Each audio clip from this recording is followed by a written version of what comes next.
Alhamdulillah Rabbil Alameen, wassalatu wassalamu ala Sayyidina wa Nabiyyina Muhammadin wa alihi at-tayyibin at-tahirin. Amma ba'd.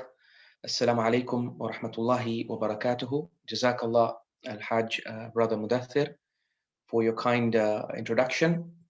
And indeed, in tonight's lecture and presentation, we intend to continue from where we left off last time. We're talking about the overthrow of Islam by the Ghulaat. And again, let me clarify that the phrase overthrow of Islam only applies to what the Ghulat did with their own cult.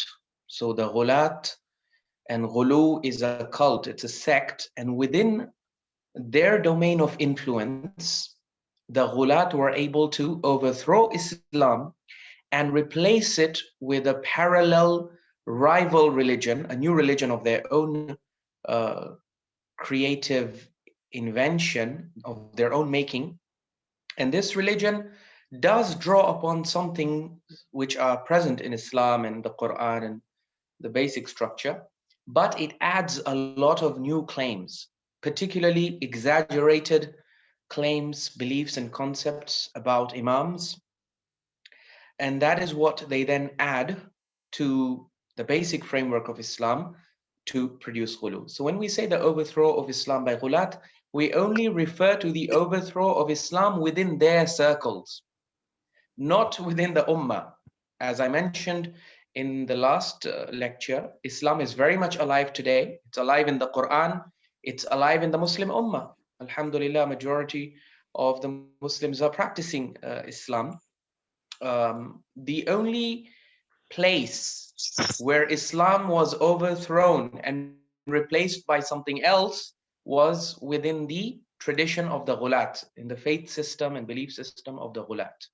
And that is what we are trying to look into. Now, obviously, traditional Shiaism of today is heavily influenced by the activities, by the inventions and fabrications of the Ghulat. And so that is a cause for concern.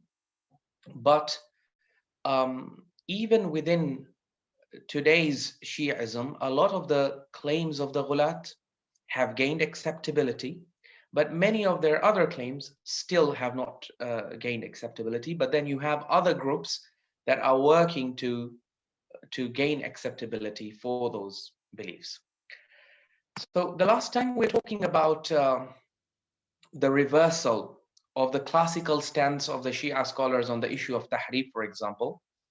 And I showed you how during the Safavid period, with Allama Majlisi and his fellow scholars, they started to change the official Shia position on Tahreef.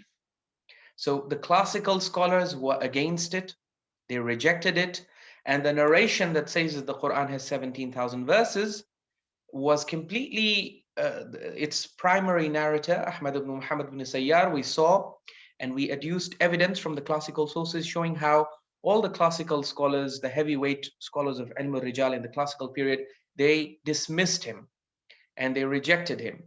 But when you come into the Safavid period, you find this statement by Allama al-Majlisi. He authenticates the narration and he says, فَالْخَبَرُ صَحِيحٌ. He says, no, this narration must be accepted as reliable. It is sahih, it is authentic. Even if it says that the Quran that we have is not the same and that over 2/3 of it has evaporated, he says, yes. وَلَا يَخْفَى أَنَّ هَذَا الْخَبَرُ وَكَثِيرٌ مِنَ الْأَخْبَارِ الصَّحِيحَةِ. He says, this is not the only narration we have from the Imams. Al-Allama Majlisi is saying, we have numerous other authentic narrations from the Imams, Sariha, which explicitly indicate fi naqs al-Quran, that the Quran has been reduced, وَتَغْيِيرِهِ, and that it has been changed. وَعِنْدِي أَنَّ الْأَخْبَارَ فِي هَذَا الْبَابِ مُتَوَاتِرَةٌ مَعْنًا. And he says, in my opinion, the sheer number of narrations that we have from the Imams of Ahlul Bayt in Shia books proving that the Quran is not the same as what was revealed on the Holy Prophet, that it is less than what was revealed on the Holy Prophet, that the Holy Prophet's Quran was much bigger and larger than the Quran that you have today. He says the narrations in the Shia books which prove this are so many that if you were to reject them, you might as well reject the entire Shia Hadith corpus. You might as well reject the entire body of Shia Ahadith, because if so many thousands of narrations can be wrong, in the Shia hadith corpus, then the Shia hadith corpus has no value. Because what is the value of a body of hadith which has over thousands of hadith which are wrong? That body of hadith, would have to be considered a poisoned body, and it should be thrown away completely. But he says he's an akhbari, remember? For Allama al-Majlisi, that is anathema. To reject the akhbar, the narrations is what the whole sect is based on. Akhbarism cannot survive without the akhbar, without the narrations. So if you dismiss the narrations which say that the Quran has been changed and that the Quran is not the same that was revealed of the Holy Prophet, if you reject those narrations, you undermine the very foundation of akhbarism, which is the narrations. And that's why he says, you know what? We cannot throw the narrations under the bus. Even if the narrations, if it's narrations versus Quran, we have to uphold the narrations. Let the Quran say, Inna nahnu nazzalna dhikra wa inna lahu lahafizun. Allah is saying in the Quran, we have revealed the Quran, we will protect it. Let Allah say all of that. We will try to find out, different interpretations for that verse. We'll try to interpret it in such a way that it does not contradict this particular narration that is saying that the Quran had 17,000 verses. So essentially what we're talking about here is that Allama al-Majlisi, what he's trying to do is rescue the akhbar. He cannot afford to let go of the akhbar, because once you let go of the akhbar, there is no akhbarism. By akhbar, we mean the narrations. So that's why he is adamant that the narrations which indicate tahreef must be accepted, because there are so many of them. If you reject them, you might as well reject the entire Shia hadith corpus. And he says, وَطَرْحُ جَمِيعِهَا يُوجِبُ رَفْعَ الْإِعْتِمَادِ عَنِ الْأَخْبَارِ رَأْسًا بل ظني أن الأخبار في هذا الباب لا يقصر عن أخبار الإمامة. This is in مرآة العقول في شرح أخبار الرسول. So you have to understand the mindset of this Safavid scholar. He is saying that this narration is authentic, and it is no secret that this narration and many other authentic narrations are very clear and explicit in stating that the Quran has been abridged, it has been reduced by omission of many of its verses. So originally it was 17,000 verses, today you have 6,000 odd verses. So verses have been removed from the Quran and it has been changed. And Allama Majlisi says that he is of the view that the akhbar, the narrations from the Imams of Ahlul Bayt, which have been recorded and preserved in the Shia books about the issue of tahreef, are mutawatir. Mutawatir meaning there are so many that they can't be false. Now, for those of you wondering, is Allama Majlisi right in making this claim? Yes, he's right in making this claim. The ahadith are there, and they are there in the thousands. As Ayatollah Hadi Ma'rifat, in his special book on this subject, he admits himself. He says, yes, if you go by the narrations in the Shia books, there are over 1,200 narrations in Shia books claiming that tahreef has happened, that the Quran is not the same. So yes, if you're going to follow the narrations like Allama al-Majlisi followed, then you cannot escape the conclusion that the Quran has been changed. But here's the thing, even Ayatollah Hadi Ma'rifat then goes on to point out, he says, once you look at the chains of those narrations, you see some of the most notorious Ghulaat. And I showed you the chain of this narration, this particular narration that says that there are 17,000 verses in the Quran, the original Quran. The primary narrator is Ahmad ibn Muhammad ibn Sayyar, who has been discredited by all the classical Shia scholars of Ilm al-Rijal. He has been declared as a notorious Ghaali, as someone who specialized in inventing narrations about the Quran to undermine it. So yes, now the fact that this man, Ahmad ibn Muhammad ibn Sayyar, and his gang, he was not alone. There were other narrators within the Ghulaat circles who were specializing in inventing narrations to undermine the Quran. The Ghulaat had a very serious problem with the Quran. They wanted to undermine it. They wanted to show and convince the Shia that don't go by the Quran that you have in your hands. Because if you go by that Quran, Ghulu cannot survive. So in order for Ghulu to survive, you have to destroy this Quran, or at least you have to destroy its credibility and show the people that this is not the end all be all. This is not the full picture. If you are going to the Quran for the full picture, the Ghulaat would like you to believe that you're going to the wrong source. The full picture can only come from the narrations, which the Ghulaat have conveniently invented to fill in all the gaps that are not to be found in the Quran. And that's why now Allama Majlisi, he himself was not a ringleader of the Ghulaat. He's an akhbari. He's heavily influenced by what the Ghulaat have done, because as an akhbari, he's following the narrations, and over 80% of those narrations have been invented by Ghulaat. So anyone who blindly follows the narrations is himself going to end up becoming a Ghali. So Allama al-Majlisi, that's why in terms of his beliefs, he ends up embracing a lot of the beliefs of the Ghulaat, because he's relying on their narrations. And that's why you find him saying, he's saying, look, you cannot reject this 17,000 verses hadith. Why? Because there are so many ahadith confirming it, number one. And number two, look at what I've underlined here for you. Rejecting all of them, yani rejecting 1,200 narrations in Shia hadith, all of them saying the same thing, would lead us to lose faith in all of the narrations. Because if 1,200 narrations can be false, then the rest of the narrations, what guarantee do you have that they are also not fabricated? So, for example, na'udhu billah, if today we were to discover that in the Quran that we have today, out of 6,000 verses, let's say the top scholars were to come and reveal research telling us that out of these 6,000 verses, hypothetically speaking, that you have in the Quran, let's say 1,200 are fabricated. They are not part of the original Quran.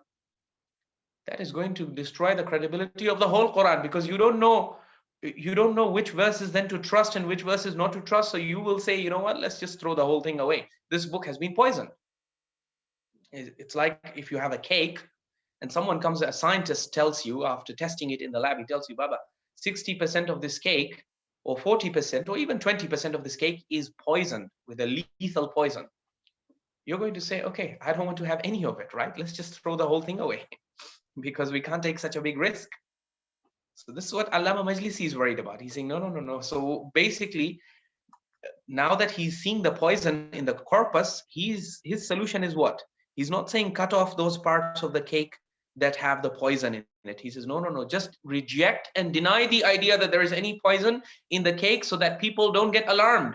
And then people don't talk about throwing away the whole cake. Because if people find out how many fabrications there are in our hadith corpus, then they're going to reject akhbarism, because akhbarism is all about following what's in the hadith corpus. So that's why he says that in my estimation, the akhbar and narrations about Tahreef are so numerous that they are no less than the narrations about Imamah. So if you're going to reject Tahreef, even though there are so many narrations supporting it in the hadith corpus, then what's to stop you from rejecting Imamah? Because ultimately even Imamah is not proven from the Quran. According to Allama Majlisi, the proof for Imamah is coming from the narrations. The same narrations which are being used to prove Tahreef, similar chains are being used to prove Imamah. So he says, if you reject Tahreef and the narrations promoting Tahreef, then you will also have to reject Imamah. And then what are you left with? You're left with, you can't basically have a unique sect different from the rest of the Muslim Ummah, because you need Imamah in order to have a separate identity for yourself after the Prophet. So this was basically analysis. I shared this with you the last time, that Allama al-Majlisi is saying, if you're going to reject the hadith which claim Tahreef of Quran, such as the one that says the Quran was supposed to have 70,000 verses, you might as well reject Imamah. And while you're at it, you might as well reject all the akhbar, because then none of them can be trusted. And Ayatollah Hadi Ma'rifat points out that Al-Muhaddith An-Nuri, who is also a later Safavid scholar, post-Safavid, or you can say end Safavid scholar, he is able to bring over 1,100 narrations, or 1,122 narrations to be precise, of which at least 200 are even reliable by today's Rijali standards.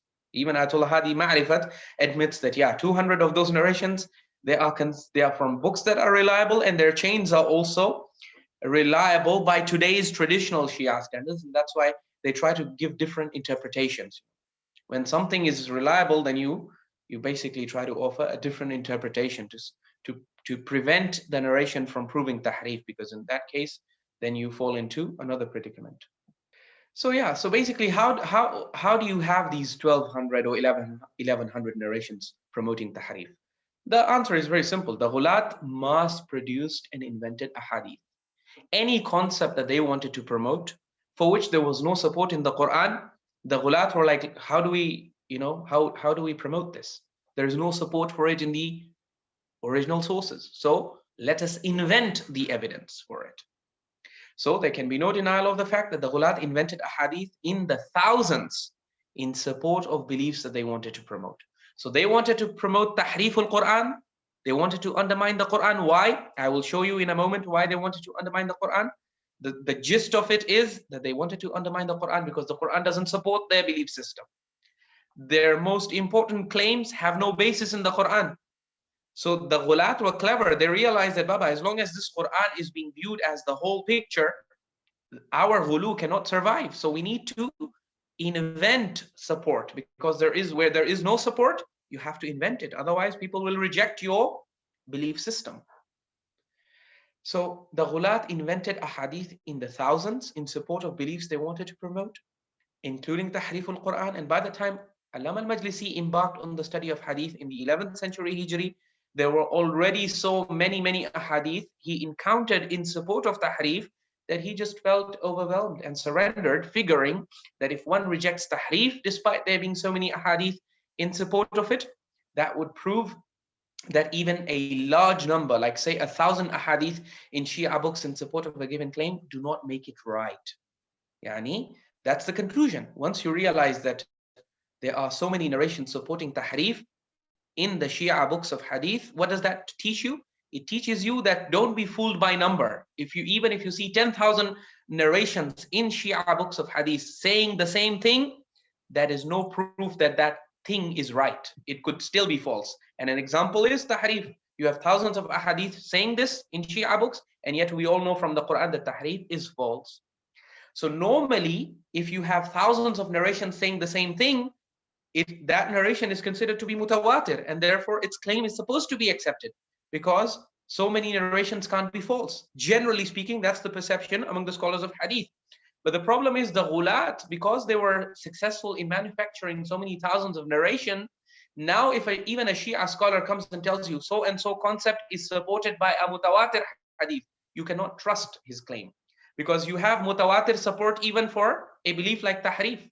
So you can tell that scholar, if you are just telling me, show me the proof from the Quran, show me confirmation from the Quran. Because if you're going to bring proof from the hadith, then we have overwhelming proof from the hadith in support of Tahreef. So what's stopping you from believing in Tahreef? So the Shia scholars will say, well, because the Quran contradicts it. Say, exactly. So that means you can have thousands of narrations in Shia books making a particular claim, but if the Quran contradicts that claim, or if the Quran does not support that claim, you cannot accept it and regard it as the truth. So in any case, the hujjiyah of hadith as a whole, Allama al-Majlisi realized that if he rejects the narrations about Tahreef, the validity of the Shia hadith corpus would be undermined, and that would expose the fact that the Shia hadith corpus has been so badly compromised and infiltrated and poisoned by the Ghulaat that even the fabricated ahadith have managed to reach the status of mutawatir and tawatur. So basically that will turn people away from hadith, and people will stop relying on claims that are made on the basis of hadith, and basically that would shake the whole foundation of the Shia madhab. It would lead to questions about other core beliefs of the Shia, such as imamah and other things which are based purely on the foundation of ahadith with little or no support from the Quran. And Allama al-Majlisi did not want to open that door, so he went into damage control mode, and he wrote the lines that I quoted in the previous slide. And in those lines, he tries to argue that if we reject the ahadith which claim Tahreef al-Quran, then we are opening up a Pandora's box, which will let out bees, which will sting us really bad and basically denude us and deprive us of many of our core Shia beliefs, which have no basis anywhere except in the hadith. So that is why he's trying to convince his readers that they should not question Tahreef, rather they should accept it, even if it is a bitter pill to swallow, and it may expose us to expulsion from the ummah. but so be it. In Allama Majlisi's Akhbari mind, that is a very small price to pay for salvaging the core beliefs of Akhbari Shi'ism, which have no other support base if you remove the Hadith corpus and the narrations in it, and you expose the flaws in it.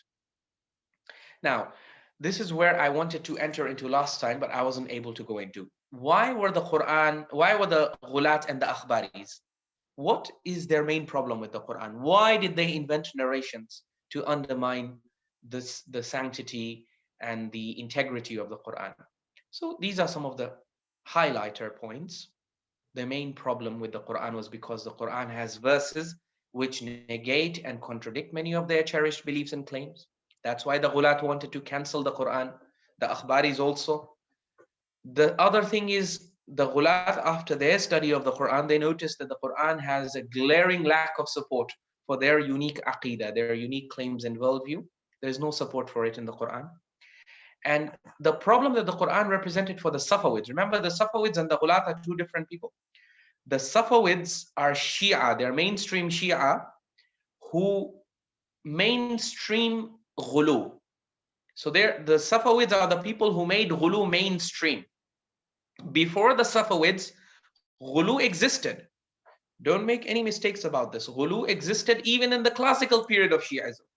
Some of the top Ghulat and the founders of Ghulu lived in the time of Imam al-Sadiq, Imam al-Baqir. Some people even take it up to Imam Zain al-Abidin alayhi salam. From his time, Ghulu had started taking root. So Ghulu was existing in the classical period, but it existed as a deviant fringe group. It did not have acceptability in the mainstream Shia circles.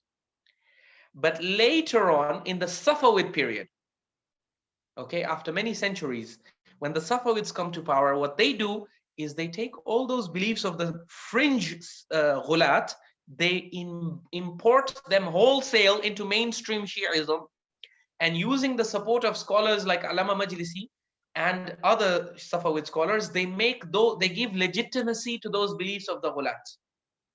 And today's Shi'ism has inherited the legacy of the Safavid period. And because of that, today's Shi'ism is also contaminated to a great degree by what the Safavids imported from the beliefs of the Ghulat. So the problem that the Safavids had with the Quran was that it severely undermined belief in the reliability and authenticity of Shia narrations and akhbar, in addition to the above mentioned factors. Now, let me dive into this most important part of this presentation. Why were the Ghulat interested in undermining the Quran? I want to discuss some of the problems presented by the Quran for the Ghulat. The first problem that I want to present is the problem that's highlighted by verses like Surah number 2, Surah Al-Baqarah, verse 285. This is a very precious verse of the Quran. And in fact, this is a verse that proves to us how precious the Quran is as a historical document for us. Because in this verse, Allah subhanahu wa ta'ala has taken a photograph of the original Islamic Aqidah that the Holy Prophet believed in. And not just the Holy Prophet, but the Imams of Ahlul Bayt, the early believers, the companions, the Sahaba. What was their Aqidah like? If you are ever interested in finding out about their belief system, I want to know what Rasulullah believed in. I want to know what the Sahaba, what Ahlul Bayt, what the Imams, what the early Muslims believed in. Allah in this verse of the Quran has taken a photograph of their Aqidah, their belief system, and He has pasted it in the Quran. Because when it comes to the correct Islamic Aqidah, you will find a lot of secondary literature about what the correct Islamic Aqidah is. And in that secondary sectarian literature, whether it is Shia, Sunni, Salafi, Wahhabi, you will find all the different sects of the world are making claims that this is the correct Islamic Aqidah, this is the correct Islamic Aqidah, that belief is also part of the correct Islamic Aqidah. You have entire books, that talk about what the correct Islamic Aqidah is. But Allah, through this verse of the Quran, has empowered you with a tool to test the Aqidah and the belief claims of every sect in the world today. Just take their claims and compare it with this photograph. If the belief that they are claiming appears in this photograph, you know that it is the correct Islamic Aqidah. It's not addition. If it does not appear in this photograph, that's how you know it's an addition, it's a fabrication, it's a later invention, it's an accretion. Here's the first verse. Here, Allah is presenting you with a photograph of the classical Islamic Aqidah during the time of the Prophet, the Ahlul Bayt, and also the Sahaba. So this verse is basically binding and a hujjah for both Shias and Sunnis. Because whether you follow the Sahaba and you take your religion from them, or whether you follow the Ahlul Bayt and you take your religion from them, this ayah is offering you both groups a solution as to what the correct Islamic Aqidah is. So look at how Allah starts. He says, آمن الرسول بما أنزل إليه من ربه والمؤمنون. It's a very famous ayah. Most of you probably also know it by heart. Allah is saying the messenger, and by messenger he refers to the Holy Prophet Muhammad sallallahu alayhi wa alihi wasallam. آمن الرسول بما أنزل إليه من ربه والمؤمنون. Allah says the messenger has believed in what has been revealed to him from his Lord, and so have the believers. Now, in this verse, Allah is telling you that everything I have revealed on the messenger has believed in it, and those who have believed, yani the early community of Muslims, the early believers, like the Prophet, like the Sahaba and the Ahlul Bayt, Allah is saying all of them have believed. What is their belief system? Now Allah gives you the list of their beliefs. He says, كُلٌّ آمَنَ بِاللَّهِ وَمَلَائِكَتِهِ وَكُتُبِهِ وَرُسُلِهِ لا نفرق بين أحد من رسله وقالوا سمعنا وأطعنا غفرانك ربنا وإليك المصير. These are the beliefs in which the Holy Prophet has believed in, and the Ahlul Bayt have believed in, and the Sahaba have believed in, and basically everyone who was a mu'min during the time of the Prophet, this was their belief system. They believe in number one, Allah. Number two, His angels. Number three, His books. Number four, His messengers. And they make no distinction between the messengers. Yani they believe in all of them. Not like, so this ayah, this part of the ayah is basically in contradistinction to the aqidah of the Jews and Christians of the time of the Prophet. Because the Jews and Christians, they also believe in Allah, they believe in His angels, they believe in His books, they believe in His messengers, but with a distinction. What is the distinction? The distinction is that the Jews say we believe in all the messengers of God, but we don't believe in Isa. Apart from Isa, we believe in the rest. And obviously, also the Holy Prophet Muhammad sallallahu alaihi wasallam, the Jews don't believe in him. The Christians say, no, we believe in Musa and Isa, but we don't believe in Holy Prophet Muhammad sallallahu alaihi wasallam. But Allah says the distinguishing mark of the believers of Medina in the time of the Prophet and the Prophet himself is that they believe in all of God's prophets.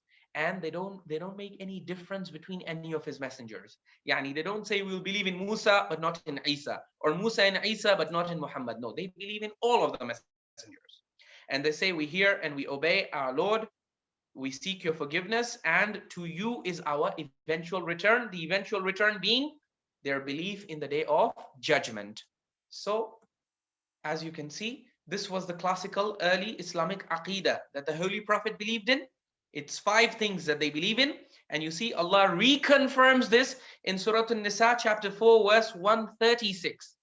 Allah says, Ya ayyuhalladhina amanu aminu billahi wa rasulihi wal kitab alladhi nazzala ala rasulihi wal kitab alladhi anzala min qablu wa man yakfur billahi wa malaikatihi wa kutubihi wa rusulihi wal yawmil akhiri faqad dhalla dhalalan ba'ida. O you who believe in Allah and His messenger and the book which He has revealed to His messenger and the book which He revealed before. Now look at the list of beliefs.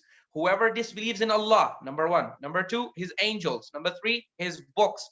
Number 4, His messengers. Number 5, the last and final day of judgment. Then such a person has indeed strayed off into a very remote error. So again, you can see in this verse, Allah is repeating the 5 basic aqidah. The core aqidah of Islam is these 5 things. This is the photograph. And then you come to the triple reconfirmation, which Allah gives you in Surah Al-Baqarah, chapter 2, verse 177. Here Allah says, لَيْسَ الْبِرَّ أَن تُوَلُّوا وُجُوهَكُمْ قِبَلَ الْمَشْرِقِ وَالْمَغْرِبِ وَلَكِنَّ الْبِرَّ مَنْ آمَنَ بِاللَّهِ وَالْيَوْمِ الْآخِرِ وَالْمَلَائِكَةِ وَالْكِتَابِ وَالنَّبِيِّينَ. This is a very precious verse. In this verse, Allah is giving you basically not just the aqidah, the belief system, but He's also giving you a list of good deeds that He actually certifies as being good deeds. So remember, the formula for salvation and success on the day of judgment, which is repeated throughout the Quran, is what? إِنَّ الَّذِينَ آمَنُوا وَعَمِلُوا الصَّالِحَاتِ أُولَٰئِكَ أَصْحَابُ الْجَنَّةِ. The companions of paradise, the inmates of paradise are those who have iman and amal salih, those who do good deeds. Allah is defining what good deeds and what correct iman is in this verse. He's giving you a comprehensive list of what correct iman is and what correct behavior and correct actions are. If you want success on the day of judgment, you want to be counted among the muttaqeen, among the truthful people on the day of judgment, this is the verse that's showing you the roadmap and offering you a blueprint that you can practically implement in your life. So Allah, He first denies, the first part of this verse is basically a repudiation of the claims of the Jews and Christians. The Jews and Christians were very particular about the Qibla. So they believed in their Qibla, right? And they're telling the Muslims, if you don't face our Qibla, then your worship does not amount to anything. So Allah says, look, you will not define the parameters of success, right? I am Allah, I will define it. So let me tell you, righteousness does not depend on where you turn your face. Whether you turn it towards the east or the west, that is not the criterion. Righteousness is this, that man amana billah. If you want to be righteous in my sight, first of all, you have to correct your belief system. And here are the things you have to believe in. You have to have a firm and solemn belief in these items. Number one, man amana billahi. You have to believe in Allah. Number two, wal yawmil akhir, the day of judgment. Number three, wal malaika, the angels. You have to believe in the angels. Number four, wal kitab. You have to believe in the book, yani the revelation of Allah. In our case, the Quran.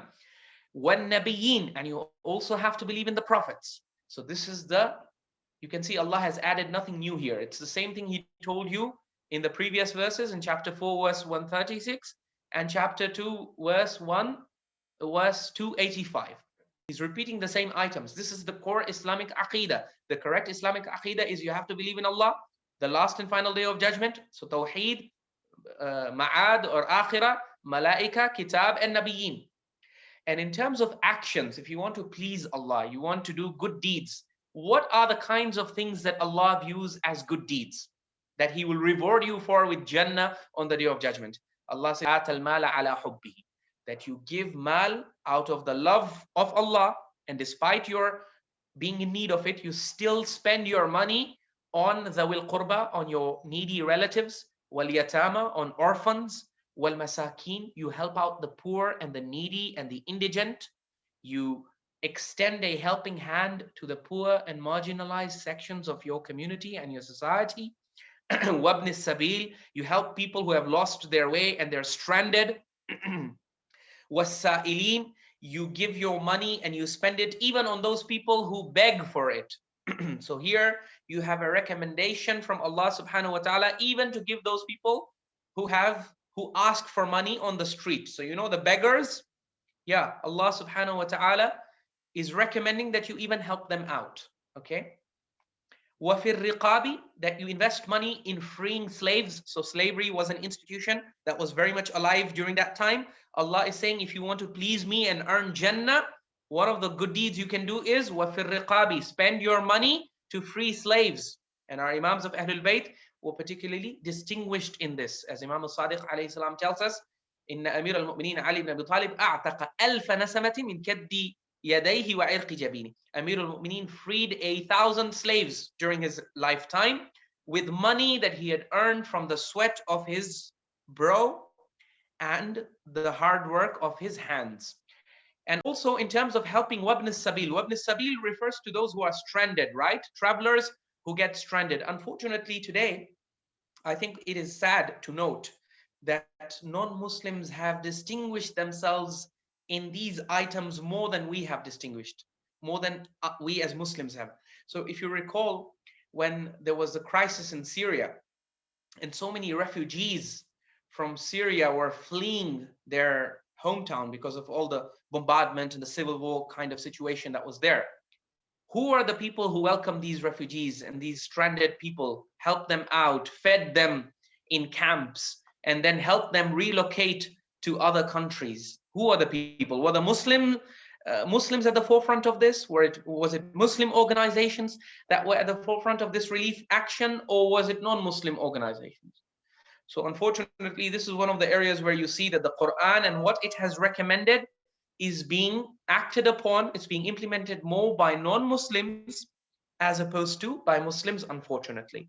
And this is something that we need to work on changing, because as Amir al-Mu'mineen Ali bin Abi Talib salawatullahi wa salamu alayhi said in his final wasiyah, he appealed to all those who are Muslims and those who are his followers. He said, Allah, Allah, fil Qur'ani la yasbiqannakum ila al-amali bihi ghayrukum.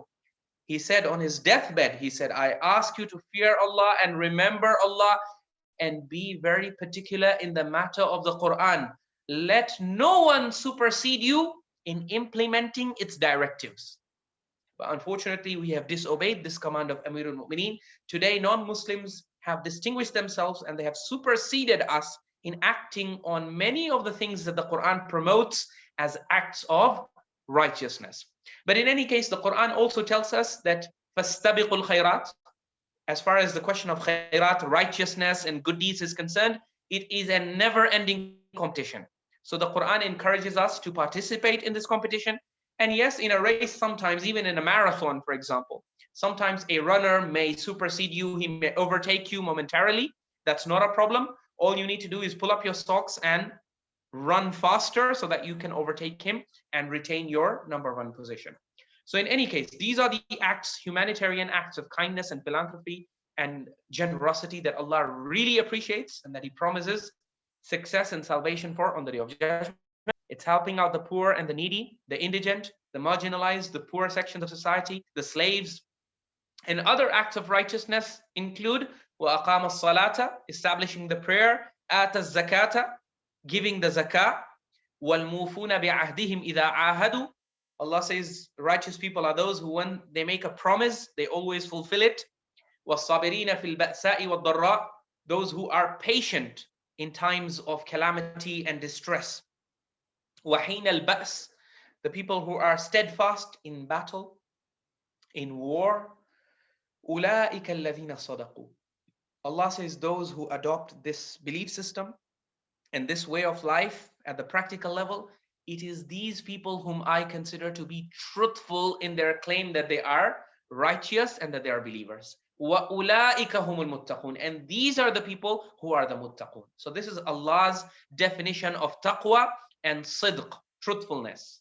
And this is Allah's blueprint and roadmap that He's offering you for salvation on the Day of Judgment.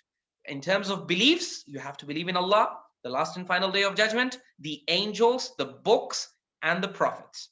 In terms of actions, these are the things that you have to do. So you can note down this verse and keep it with you, and basically always keep this verse in front of your eyes. If you are aiming for Jannah and if you are aiming for taqwa, this is the verse that you should always keep in front of yourself.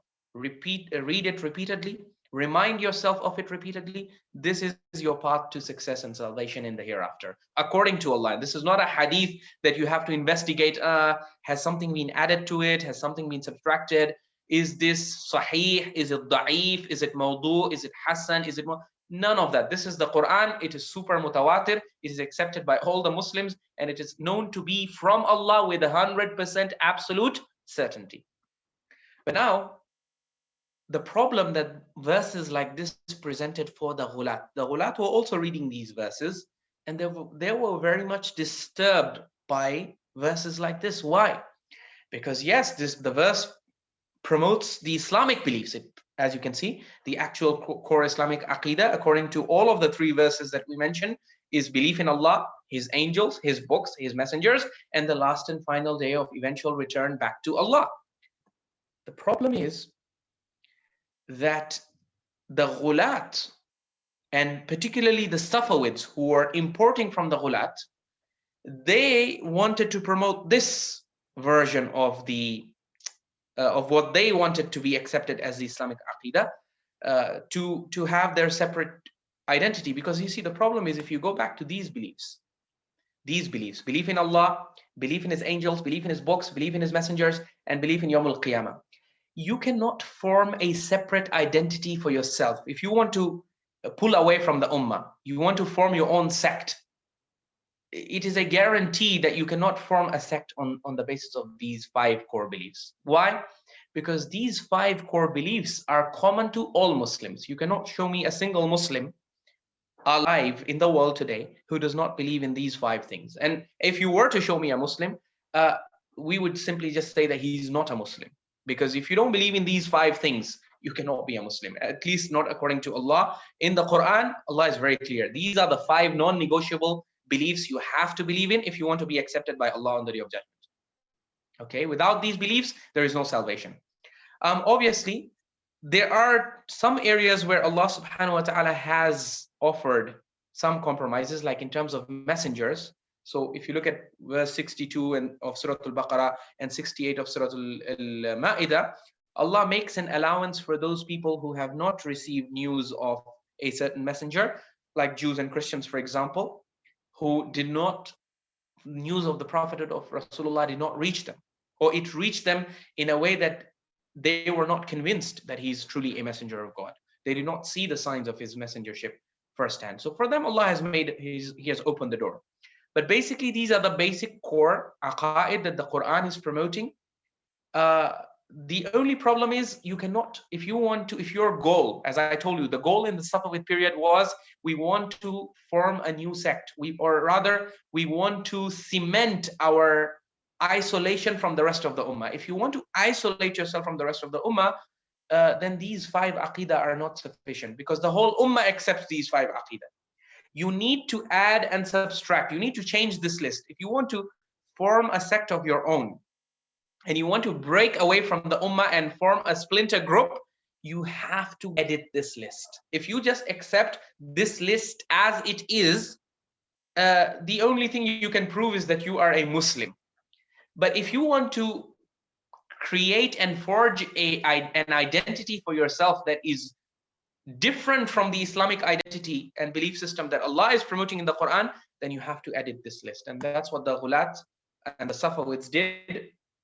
They added these things. So they brought in Adl, and they also brought in Imamah later on. They added it to the core Islamic beliefs. And even today, this is the list that is taught in the madrasas and in religious seminaries everywhere else. This is the list that has been finalized and approved. And the reason why this list is more useful for the Ghulaat and for the Safavids is because it is not the same as the list that Allah has given in the Quran. So by making a different list, a list that is different from what Allah is promoting in the Quran, you can now go ahead and form your own sect. So now you are not the same as the rest of the ummah, because, okay, on Tawheed, number 1, the rest of the ummah is the same with you. On Adl, majority of the ummah does not accept Adl to be a core part of the Islamic Aqidah. Now, where did Adl come into? Actually, this is not even the addition of the Ghulaat and the Safavids. So we can't blame them for this. Adl was added to the Islamic belief system by the Mu'tazila. The Mu'tazila were a sect of their own. These people, they had a huge debate with the Ashairah on the issue of divine justice. And this is the ugly history of sects, is that basically this is how the history of sects goes. Let's say there is one sect that believes that blue is the superior color. The other sect believes that red is the superior color. They fight against each other, and they fight and debate and dispute. And finally, what they do is they add the claim that red is superior. The sect that believes that red is superior, they add that claim into the Islamic belief system. Why? Because they want to do takfir. They want to say that anyone who does not believe in our version of, in our color theory has to be a kafir.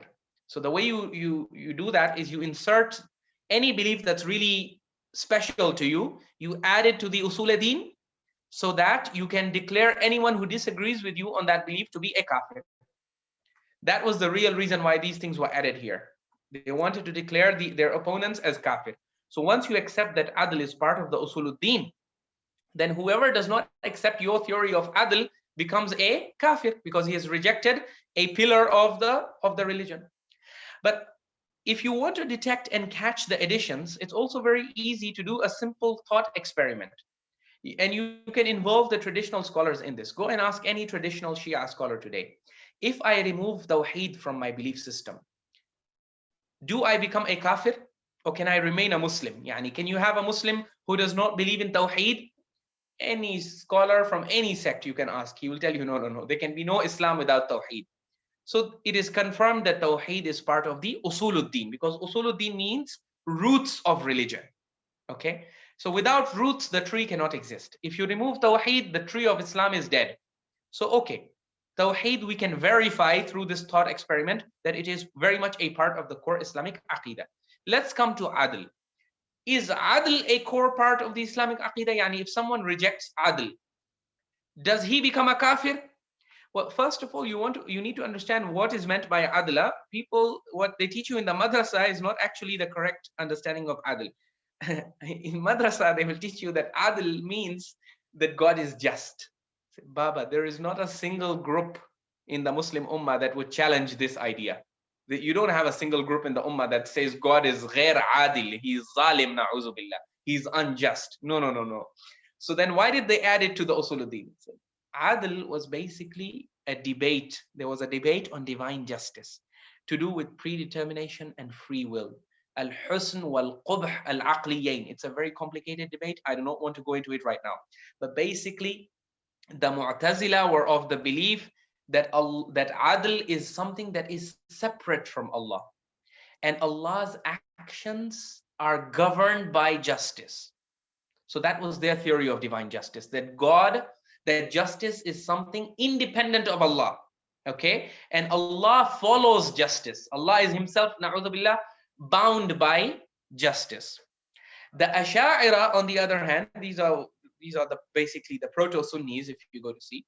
The Ashairah were of the opinion that no, you cannot bind Allah with anything. You can't say Allah follows justice. No.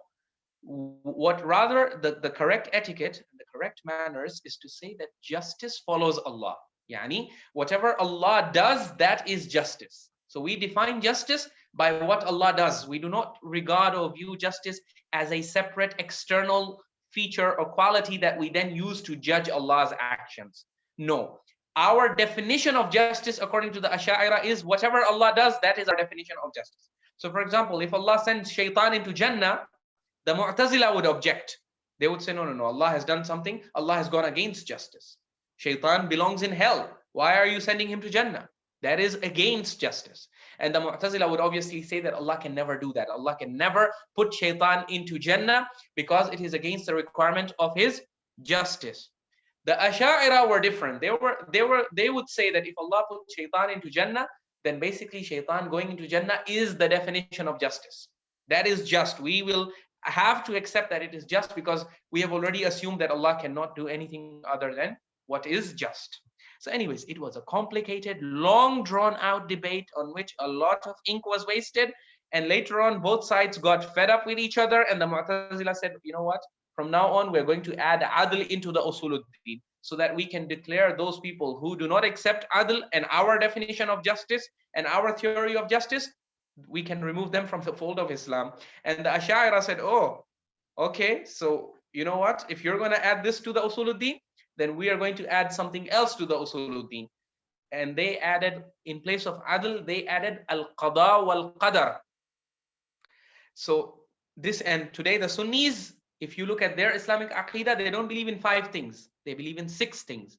So Tawheed, Risala, the angels, the books, and the 6th item they believe in is Qadha and Qadar. They have inserted it into the Aqidah. Even today, when a convert converts to Islam and he goes to a Sunni masjid, they will tell him, you have to believe in not the 5 things that Allah has mentioned in those verses. Those 5 things are there. But the Sunnis have added one more thing, which is Qadha and Qadar. You have to believe in Qadha and Qadar.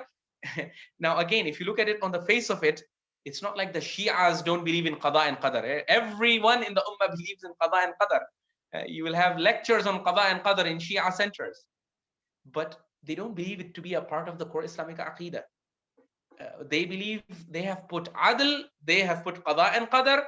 And you know what? If we wanted to form a new sect today, we can remove this and add a 3rd item. We can say, you know what is this Adl and Qadha and Qadar? The rahmah of Allah, the mercy of Allah. You see, if you're going to add the justice There is no denying that justice is very much a part of our belief. We believe Allah is just, but there is no need to add it into the aqidah when Allah has not added it in the Quran. Why are you adding it into the core Islamic aqidah? Because if you're going to add it into the core Islamic aqidah, there are so many more things you can add, which have support in the Quran itself.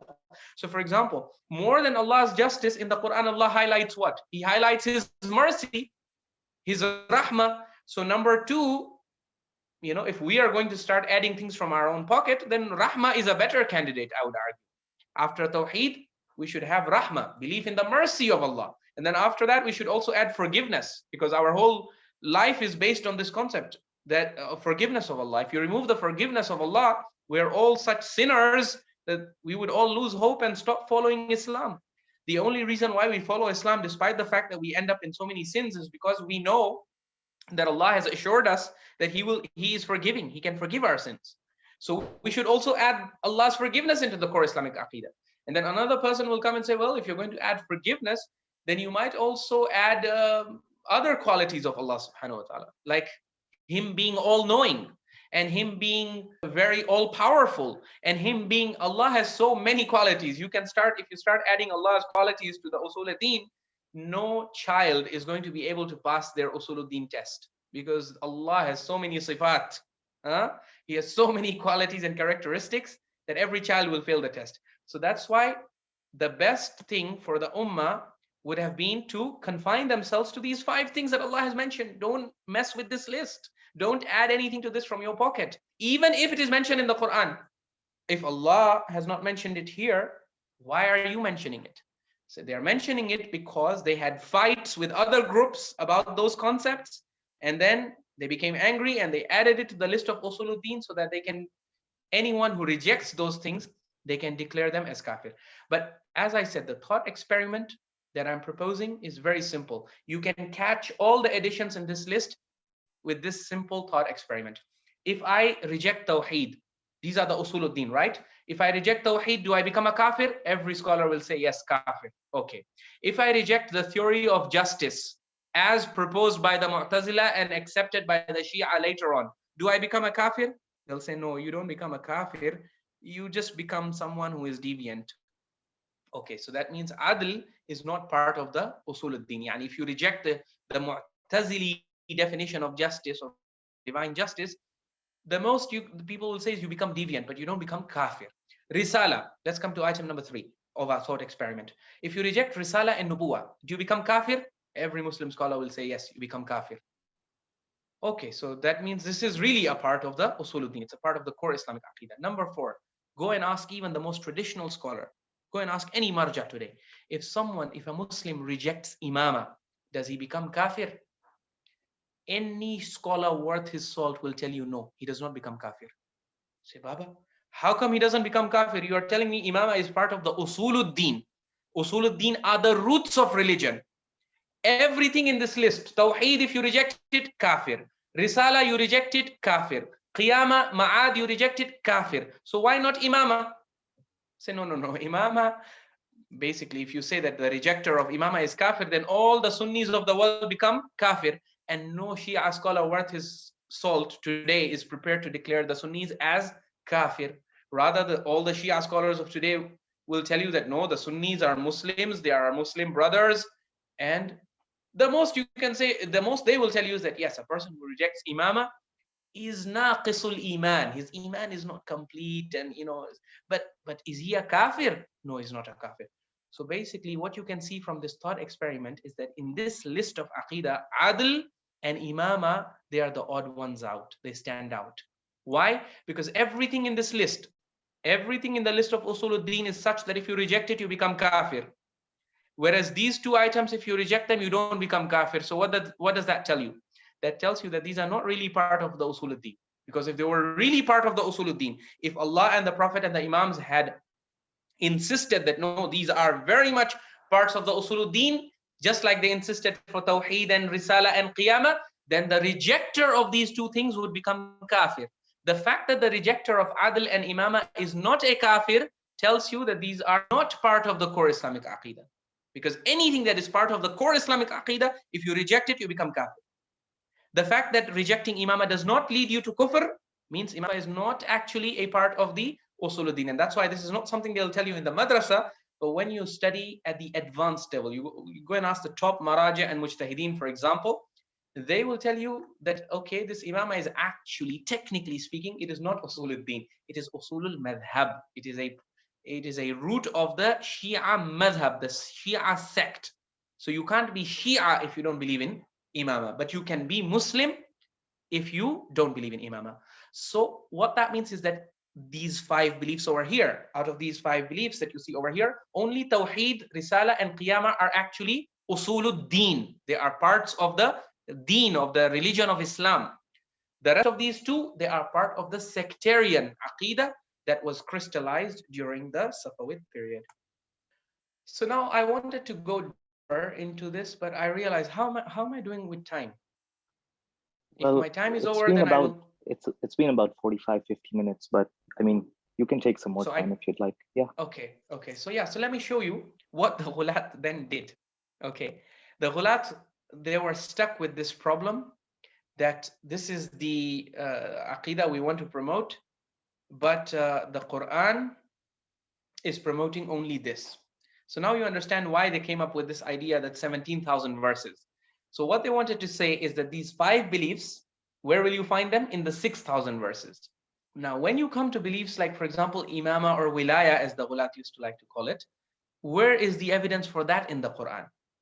So the Ghulat would like you to believe that this is basically the part of the Quran that evaporated. So 2/3 of the Quran, all those portions of the Quran which had mention of Wilayah and all of these things, they are the parts that got evaporated. But the Ghulat then told the people that don't worry, the Quran may have evaporated, but we have the narrations. So they invented the narrations and then they supplanted the Quranic Aqidah with their. Now these are the narrations that they used. Here you have a narration from the Imam. And this is basically an invention of a Ghali, as I will show you from the chain. But this Ghali is attributing this hadith to Imam Abi Abdullah al-Sadiq alayhi salam. And he's doing it where? This hadith is recorded in Al-Kafi. So this is a classical source, but the Ghulat had infiltrated the classical Shia circles of hadith so that their narrations could be found even in the classical books of hadith. And the only way you will realize that this narration is not to be accepted is when you examine what the classical scholars said about individual narrators in this chain. So anyways, what is Imam Sadiq alayhi salam saying in this narration? It's a long narration. The important part is here. وَكَذَلِكَ هَذِهِ الْأُمَّةُ الْعَاصِيَةُ الْمَفْتُونَةُ بَعْدَ نَبِيِّهَا. He is condemning and criticizing the Muslim ummah. Who? Imam Sadiq. He's saying, what is he criticizing them for? بعد تركهم الإمام الذي نصبه نبيهم. He is condemning them for abandoning the imam that the Prophet appointed for them. And look at this statement in red. فَلَنْ يَقْبَلَ اللَّهُ لَهُمْ عَمَلًا وَلَنْ يَرْفَعَ لَهُمْ حَسَنَةً حَتَّى يَأْتُوا اللَّهَ مِنْ حَيْثُ أَمَرَهُمْ. Allah is not going to accept any amal, any action of this ummah. And He's not going to record any good deed for them until they accept the imam that was appointed by the Prophet. وَيَتَوَلَّوُا الْإِمَامَ الَّذِي أُمِرُوا بِوِلَايَتِهِ. This is the translation of the narration. You can read it yourself very quickly. It says, therefore Allah will not accept any amal and will not record for them any hasana until they come from where Allah has commanded them, and until they embrace the wilayah of the imam, whose wilayah they have been asked to embrace, and until they enter from the door which Allah and His Messenger has opened from them. This is in Furu' al-Kafi, and that is the reference. It's hadith number 14847. So this is the narration of Sahl Ibn Ziyad al-Adami al-Razi. And there is another narration from this narrator. Remember this name, Sahl Ibn Ziyad al-Adami al-Razi. Okay, one of the questions we received today was, can you give us insight into some of the Ghulaat, the Ghali narrators or scholars who were expelled from the city of Qum for fabricating ahadith against the Imams? Well, the narrator that you see on your screen, Sahl Ibn Ziyad al-Adami al-Razi, this narrator was expelled from the city of Qum for lying against the Ahlul Bayt by the chief of the classical Shia scholars, sorry, not Sunni scholars. Now, look at his narration. What is he narrating? Because one of the things that you feel like investigating when you find out that this narrator was expelled, what kind of narrations was he narrating that they expelled him from the city of Qom? So this is his narration. He's saying, this is an interesting narration. He's saying that Imam said, "Inna Allah aftarada ala ummati Muhammadin khamsa fara'id." Allah made 5 things wajib on the Muslim ummah. Number 1, as-salat was zakat. So you can see the Ghulaat, sometimes they don't mess with the core Islamic aqidah or beliefs and practices. They endorse them. The Ghulaat are only interested in adding stuff to it. Okay, because they know they cannot completely destroy salat and zakat and siyam and hajj and all of that. They just want to add their stuff. So they endorse the core Islamic aqidah, but then they want to add stuff on it from their pockets. So this is what this Ghaali does. He claims that the Imam has said, and everything the Ghulaat they did through whom? Through the Imam, because they knew no one is going to accept Sahl Ibn Ziyad. If Sahl Ibn Ziyad, he says, "Qultu," I have said this, then obviously people know he has been expelled from Qom. So they will not take narrations from him. But that's why he's clever. He's inventing a chain and attributing the chain to whom? To Imam al-Sadiq. And Imam al-Sadiq then is saying the previous hadith, and this is a hadith from another Imam, in which he is claiming what?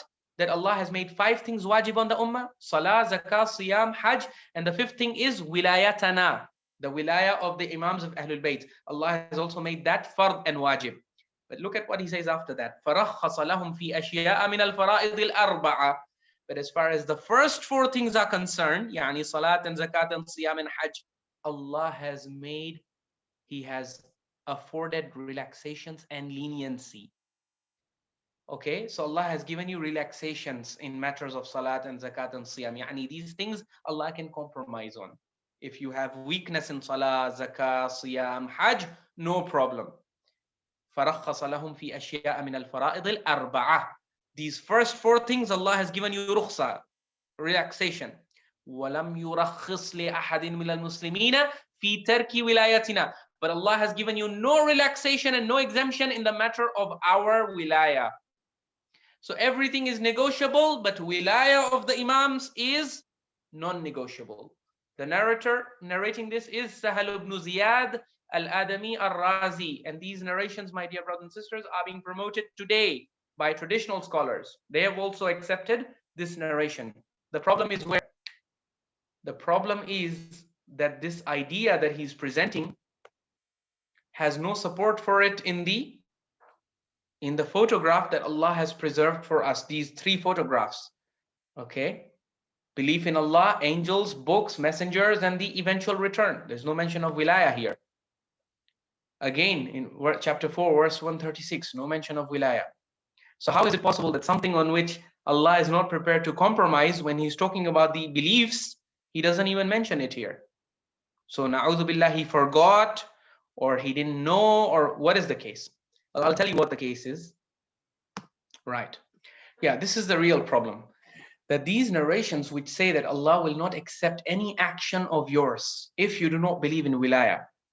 Yani your salah, your zakah, your tawheed, everything is invalid without wilayah. This is narrated by Mr. Sahl Ibn Ziyad al-Adami al-Razi, whose full name is Abu Sa'id Sahl Ibn Ziyad al-Adami al-Razi. He is a Ghaali who lived in the classical period. He's not a Safavid. The only thing the Safavids did was they imported his narrations and they made them mainstream. All the great classical Shia scholars of Ilm al-Rijal and Hadith, such as Sheikh Ahmad ibn Muhammad ibn Isa al-Qummi, who was the chief of the classical Qummis, Sheikh Muhammad ibn al-Hasan ibn Ahmad ibn al-Walid, the teacher of Sheikh al-Saduq, Sheikh Saduq himself, Ibn al-Ghadairi, al-Najashi, Sheikh al-Tusi, they all declared this narrator to be unreliable, and they were unanimous in discrediting him as a liar, as a specialist who specializes in inventing narrations against the Ahlul Bayt. So here is the verdict of Al-Allama al-Najashi, the top expert of Ilm al-Rijal, according to Ayatollah Sayyid Abul Qasim al-Khuy. In his book of Rijal, and Najashi, remember, is a classical 5th century Shia scholar of Rijal. He's a specialist of Rijal, of narrators. This is what he has to write about Sahl ibn Ziyad. He says, Sahl ibn Ziyad Abu Sa'id al-Adami al-Razi كان ضعيفا في الحديث غير معتمد فيه وكان أحمد بن محمد بن عيسى يشهد عليه بالغلو والكذب وأخرجه من قم إلى الري وكان يسكنها. He says Sahl ibn Ziyad, Abu Sa'id al-Adami al-Razi was da'if in hadith and he was unreliable. He غير معتمد. You cannot rely on his narrations. And Sheikh Ahmad ibn Muhammad ibn Isa, who was the chief of the scholars of Qum during his time, testified that this narrator was a Ghali, that he was an exaggerator and a liar, and he expelled him from Qum and banished him to Rai, which is modern day Tehran, and as he used to live over there. This is in Rijalun Najashi, page 185, narrator number 490. Sorry, I think there is an error in the slide, but it's narrator number 490. Here is the verdict now of Ibn al-Ghadairi, who is the top authority on Ilm al-Rijal according to Ayatollah Sayyid Ali al-Husseini as-Sistani. When commenting on this narrator, he says, Sahl ibn Ziyad Abu Sa'id al-Adami al-Razi kana da'ifan jiddan. He was extremely weak. Fasidur riwayah. He was corrupt in terms of his narrations. He was corrupt, and he was wal-madhhab. He was of a deviant sect. وكان أحمد بن محمد بن عيسى الأشعري أخرجه من قم وأظهر البراءة منه ونهى الناس عن السماع منه والرواية ويروي المراسيل ويعتمد المجاهيل. He says he was extremely weak, he was of corrupt aqidah, he was a narrator of weak narrations, and Ahmad ibn Muhammad ibn Isa al-Ash'ari, the chief of the Qummis, expelled him from the city of Qum and disassociated himself from him and forbade and prohibited the people from listening to his narrations and from transmitting them, because he narrates from marasil and he depends on majahil. So this is the translation of Ibn al-Ghadairi's statement. Then we come to Rijal al-Kashi, one of our oldest textbooks of Ilm al-Rijal, and we have the testimony of Al-Fadl ibn Shadan, one of the companions of our later Imams and one of the classical Shia scholars. He says, we are told about him that he used to refer to Sahl ibn Ziyad as al-Ahmaq, as the fool. Then we have Ayatollah Sayyid Abul Qasim al-Khuy. In the modern period, he comes and further ratifies this. He says, وَكَيْفَ كَانَ فَسَهْلُ بْنُ زِيَادِ الْأَدَمِي ضَعِيفٌ جَزْمًا أَوْ أَنَّهُ لَمْ تَثْبُتْ وَثَاقَتُهُ. He says, in any case, after a long discussion on Sahl ibn Ziyad, because there are many post-Safavid scholars who have tried to rescue him. So he says, in any case, there can be no denying that Sahl ibn Ziyad is a weak narrator. There can be no doubt about this, and his reliability is not established. But despite how badly and how severely flawed the chain is, and notwithstanding the fact that one of its narrators was so corrupt that he's blacklisted and expelled from the city of Qum by the chief of the classical Qummi Shia Muhaddithin, we see Qum graduates today quoting his narrations freely and presenting them from the mimbar as if they are fact. So how do we explain this phenomenon that we are witnessing today? That a man who was expelled from the city of Qum today from the mimbar, whenever it's the day of Ghadir or on other occasions, they present to you his narrations in support of Wilayah and all these things. How did this happen? The reality is that the Ghulaat made a resurgence in the Safavid period, and then they worked very hard to re-establish the credibility of such massively discredited narrators, because they quickly realized that in the absence of any support for their claims about imamology in the Quran and the established Sunnah and the authentic teachings of the Ahlul Bayt, their only means for proving their uniquely un-Quranic and sometimes even anti-Quranic imamological claims was to resurrect and promote the narrations of massively discredited narrators such as Sahl ibn Ziyad. I think we will end here. And inshallah, if there are any residual points, perhaps they might be brought out in the Q&A, and we will address them in the Q&A, inshallah. Inshallah. Thank you so much, Sayyid, for that. So the first question has come from Muhammad Ali. It's a direct message, so maybe we won't be able to see it, but it says, Sayyid, can you explain more on the criteria of accepting hadith by the Allamas? When one is given a title of Allama, he must be worth of being given that title. So how come Shia Allamas did not accept most of the narrations by Abu Huraira, while he had narrated more than 1,000 narrations? The question is not really clear. What exactly does he want to find out? Well, he's saying, could you explain more on the criteria of accepting hadith by the ulamas? When one is given that title, he must be worthy of given that title. So how come Shia Not ulamas did not accept most of their narrations by Abu Huraira, while he narrated more than thousands of narrations? Yeah, so as far as Shia are not accepting the narrations of Abu Huraira, it is because they have uncovered evidence that he was not a reliable narrator, that he lied against Rasulullah. And the Shia have support for this claim in Sunni books itself. In Sunni books itself, it has been documented how the second caliph, Umar ibn al-Khattab, actually he physically beat Abu Huraira because of how many narrations he was narrating. And the second caliph was having a tough time digesting how someone who had met the Holy Prophet at such a late stage in his life was able to narrate so many thousands of narrations from him, when the senior companions who had lived their entire lives with Rasulullah, or who had spent considerably more years with Rasulullah, were not narrating as many narrations. So the evidence against Abu Huraira can be found in Sunni books. It can be found in Shia books. There is an entire book that has been written on Abu Huraira by Ayatollah Sayyid Murtada al-Askari, in which he presents to you damning evidence against Abu Huraira from Sunni books and Sunni sources to show that he's unreliable. So obviously, after you discover incontrovertible evidence, and by the way, it's not just the Shia, even the Mu'tazila, for example, Ibn Abil Hadid al-Mu'tazili, in Sharh Nahj al-Balagha, he says the narrations of Abu Huraira are very problematic. He has narrated many narrations which are clear fabrications. And so he also talks about how Abu Huraira had then become an agent of the Umayyads. So he invented narrations against the Ahlul Bayt even. For example, I don't want to go too deep into this, but sometimes the nature of the questions, in any case, since he has explicitly asked about Abu Huraira, we might mention this, that Abu Huraira actually is known to have invented a narration saying that Rasulullah said, whoever shifts my capital city, Medina is my city. Whoever shifts the capital from Medina to any other city, then he basically invokes the malediction and retribution of Allah on such a person. And you all know who shifted the capital from Medina.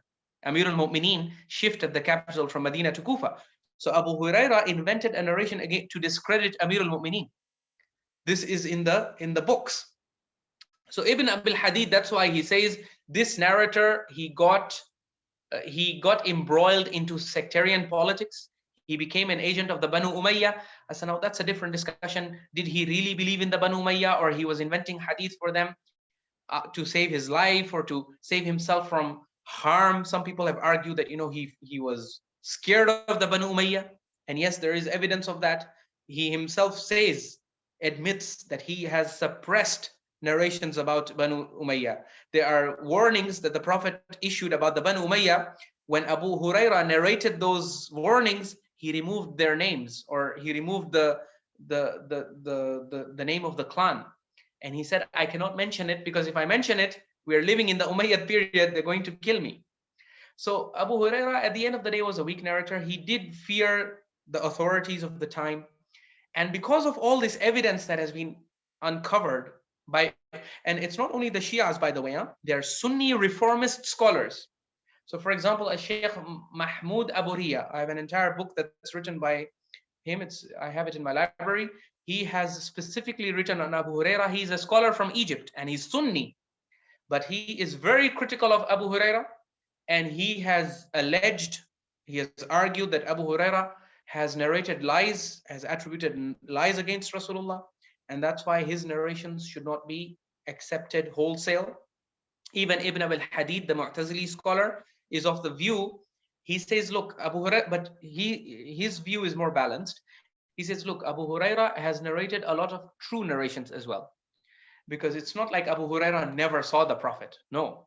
He accepted Islam at a very late stage, relatively speaking, comparatively speaking. But afterwards, he met the Prophet. He must have heard at least a few things from Rasulullah. So, and he transmitted those things as well. So Abu Huraira has narrated a lot of good things as well, but he also has narrated a lot of lies. So that's why his narrations have to be scrutinized. This is what the reformist scholars say. The Shia scholars, depends who you ask. Sheikh Saduq, for example, in his Al-Amali, this is the 4th century classical scholar. Sheikh Saduq died in the year 381 AH. In his Amali, which is a compilation of his dictations and hadith, you find he narrates a hadith from Abu Huraira. So if he's a Shia scholar, what is he doing narrating narrations from Abu Huraira? But actually, if you examine the content of that narration, it's a narration that is promoting a Shia belief.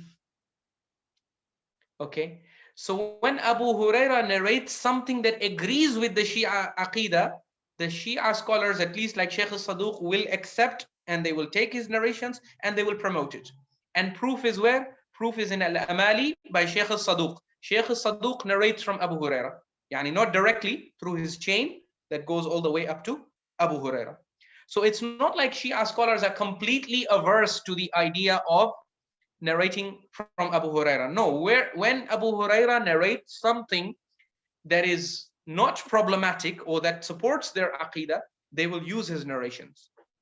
But when he narrates narrations that undermine the Ahlul Bayt, for example, or that promote the enemies of Ahlul Bayt, or that promote beliefs that go against the Shia belief, then of course they're not going to accept the narrations of Abu Huraira, and they're going to argue that because he is known for having invented a hadith, then they will argue that the hadith that does not agree with their beliefs is most probably an invention of Abu Huraira.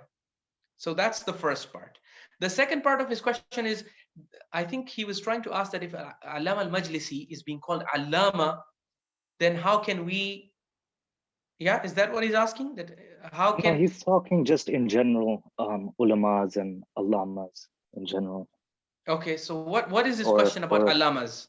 Because Abu He's Huraira saying, is not could called you explain Allama. more on the criteria of accepting hadith by the allamas? Like when they accept hadith is, when one is given a title, he must be worth of being given that title. So how come they did not accept most of the narrations? I guess allamas or ulamas in general. Why do the ulama not accept most of the narrations? By Abu Huraira. By Abu Huraira. Okay, so I answered that question. It's because they have uncovered evidence in the classical sources that show that Abu Huraira was not above inventing a hadith and lying against Rasulullah. And any narrator who becomes known for lying against Rasulullah or inventing a hadith or suppressing the truth, such a narrator is deemed unreliable, and his narrations are either rejected by those scholars who are very strict, or they're taken with a pinch of salt and they're scrutinized by scholars who have a different approach. So there are two approaches in Ilm al-Hadith. Some scholars, they go by chain. So if the chain has a discredited narrator, they don't care. Even if the chain is saying Allah is one, they will say Allah is one, but the chain is false, so we reject it.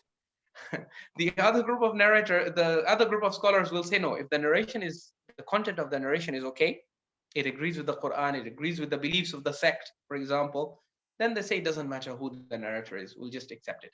So you have thematic criticism of hadith, criticizing the theme, and you have chain-based criticism. Some scholars combine both of these, some scholars only take one of these. They have different methodologies. Excellent, thank you so much, Said. Dr. Asghar Mouladina has raised his hand, so we will give him preference. If you can unmute and ask your question. Assalamu alaikum, Syed Ali Hur. It's so nice to see you. Met you years back. I hope you are good and your father is well too. Nice to hear you, and nice to hear that you are trying to clear some of the notions that we have of the Ghulaatis. I agree with you, but obviously up to now, I don't agree with you 100% in what you are trying to say right now. I was just trying to understand about Allama Majlisi. I took a break for my Zohar during the time, so I could have missed about 15-20 minutes of your lecture.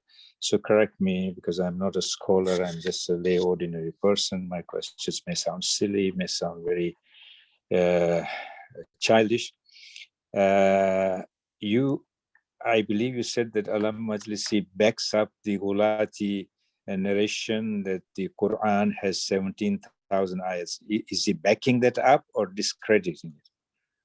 Right, he backs it up. And he Okay. also gives you the reason why he backs it up. So Yeah. Okay. So that's okay. So that anyway, that Allama Majlisi would not be making much impact on my thinking anyway.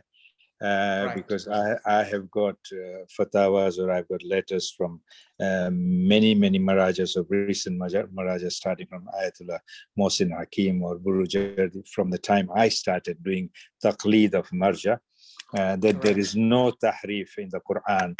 So that is irrelevant to me in my understanding.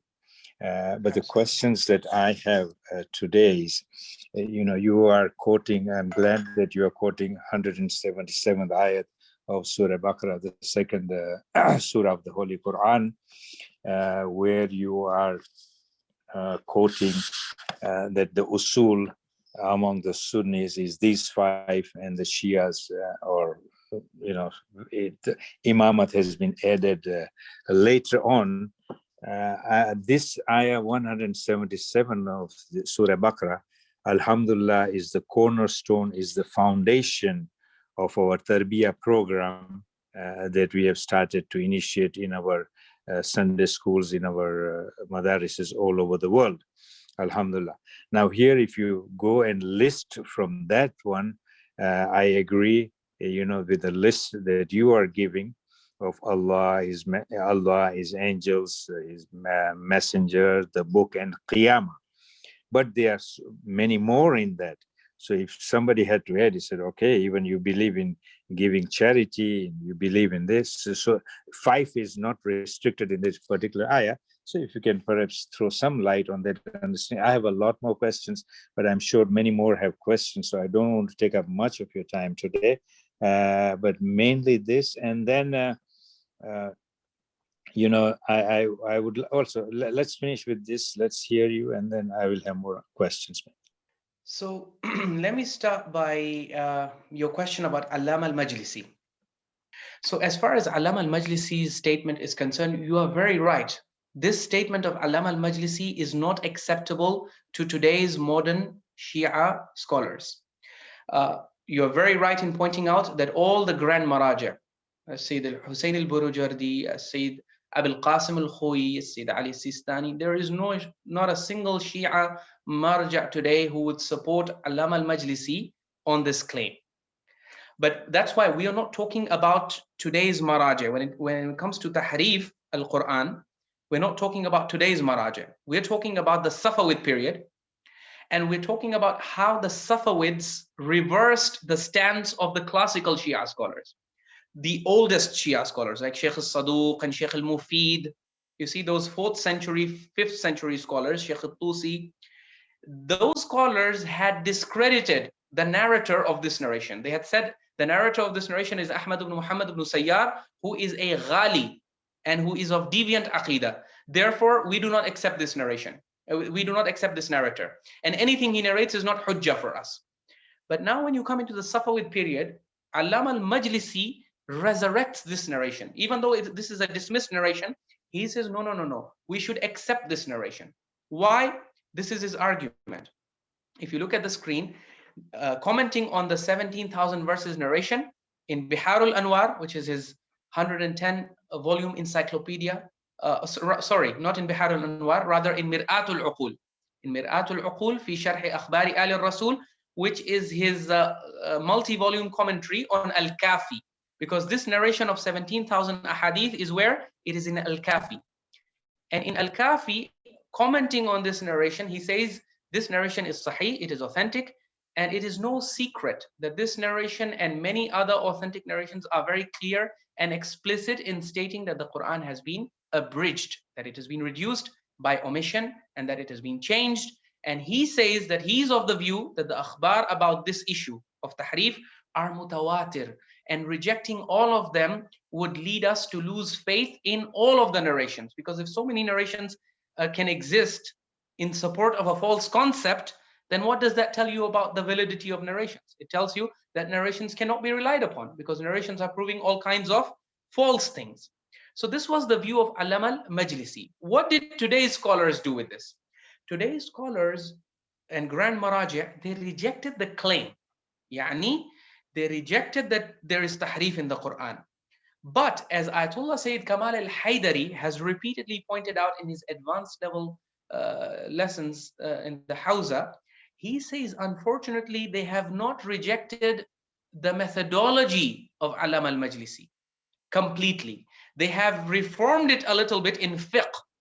But when it comes to Aqidah, they have not done enough reform. So the chains which are supporting Tahreef, those same chains are supporting other concepts which are popular today, for example, like Wilayah and Imamah, but no one is talking about these concepts because they have become well established. So that is the argument of Ayatollah Sayyid Kamal al-Haidari. But in any case, I agree with your first statement that the statement of Allama Majlisi today is irrelevant to all usuli Shias, because there are two kinds of Shia, akhbari Shia and usuli Shia.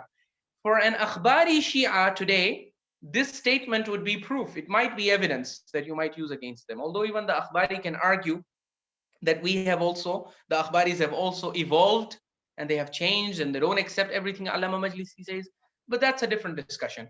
The important thing is Allama Majlisi represents the Safavid akhbari scholars. So what he says is not relevant to, it does not impact the belief of the non-akhbari usuli Shia of today. So in that sense, you are very correct. And we are not showcasing this statement of Allama al-Majlisi to show you that this is what the current day Shia believe. No, the current day Shia, they reject this, or at least majority of the Shia. The akhbaris, there are some deviant akhbaris today who still believe in these kinds of narrations, but those are a minority. Majority of the Shia, they reject these narrations, but they do not reject the chains, unfortunately, through which these kinds of narrations are being promoted. So that's another problem that we can discuss in the future. Coming to the ayah, I mentioned this is the photograph, right? You mentioned verse 177. Actually, we started by talking, so this is 177. But before we talked about 177, we also talked about 285, because the thing with 177 is in this verse, Allah is presenting you both the aqidah and he's presenting you the practice, the good deeds, okay? But in 285, he's only presenting you the aqidah. So that's why if you just want the aqidah, you go to 285, because what 177 is doing is it's just repeating the aqidah of 285, and then it's telling you actions that you can also perform so that you can pass on both fronts, because the formula for success is amanu wa amilu salihat, to have belief and to have correct belief and righteous actions, right? So correct belief is defined where? It is defined in these verses. Let's go to the slide. Yeah, this is the verse where Allah has presented only the belief. So he says they believe in Allah. Who believes in Allah? The messenger, amana rasulu, and not only the messenger, but wal mu'minun, and all the believers who are alive during the time of Rasulullah. And who are the believers during the time of Rasulullah? The Imams of Ahlul Bayt, obviously. Imam Ali is there, Al-Hasan, Al-Hussein, Bibi Fatima, Salamullahi alayhim ajma'een, and also the Sahaba, the companions of the Prophet. They're also alive during that time. Allah is talking about all of them as a community, the whole community. This is their belief. Kullun amana billahi. All of them believe in Allah, His angels, His books, His prophets. They do not distinguish between the prophets. They say we hear and we obey. We seek your forgiveness, Ya Allah, and wa ilaykal masir. And they say our eventual return will be to you, Ya Allah. So this is the core belief. What happens later on in different sects, not just within the Ghulu tradition or the Safavids, no, even the Ottomans and the Sunnis and the Salafis and the Ibazis, every sect takes this basic core and then using narrations which have been invented by their narrators, they add stuff to it. So for example, if today you go to a Sunni alim, he will tell you that yes, we believe in Allah, we believe in His angels, His books, His messengers, the eventual return, all of that is true. That is the core Islamic Aqidah. But if you want to be rightly guided, you also have to believe in item number 6, which we have added, which is Qadha and Qadr. Now you tell them, by whose authority did you add this? Where is the proof? How come Allah forgot to mention it? Na'udhu billah. He'll tell you, no, Allah may not have meant, this is the core aqidah, but the hadith can also tell us of other things. So there is a hadith in Sahih Muslim. It's called Hadith Jibreel, in which Jibreel, so this is a hadith that's narrated in Sahih Muslim. Jibreel comes to Rasulullah and he teaches Rasulullah the correct aqidah, and he says the correct aqidah is that you should believe and tu'mina billahi wa malaikatihi wa kutubihi wa rusulihi wal yawmil akhir wal qada'i wal qadari khairihi wa sharrihi. So in that hadith of Sahih Muslim, the sixth item is mentioned. So he says, look, this is hadith of Rasulullah. Rasulullah was informed by Jibreel. Jibreel was informed by Allah. Allah added the sixth item where? In the hadith. Now the logical question we ask is that if he added it in the hadith, what was stopping him from adding it here? How come verse 285, where Allah has taken a photograph of the aqidah of the Prophet, how come he forgot to mention Qadha and Qadar over here?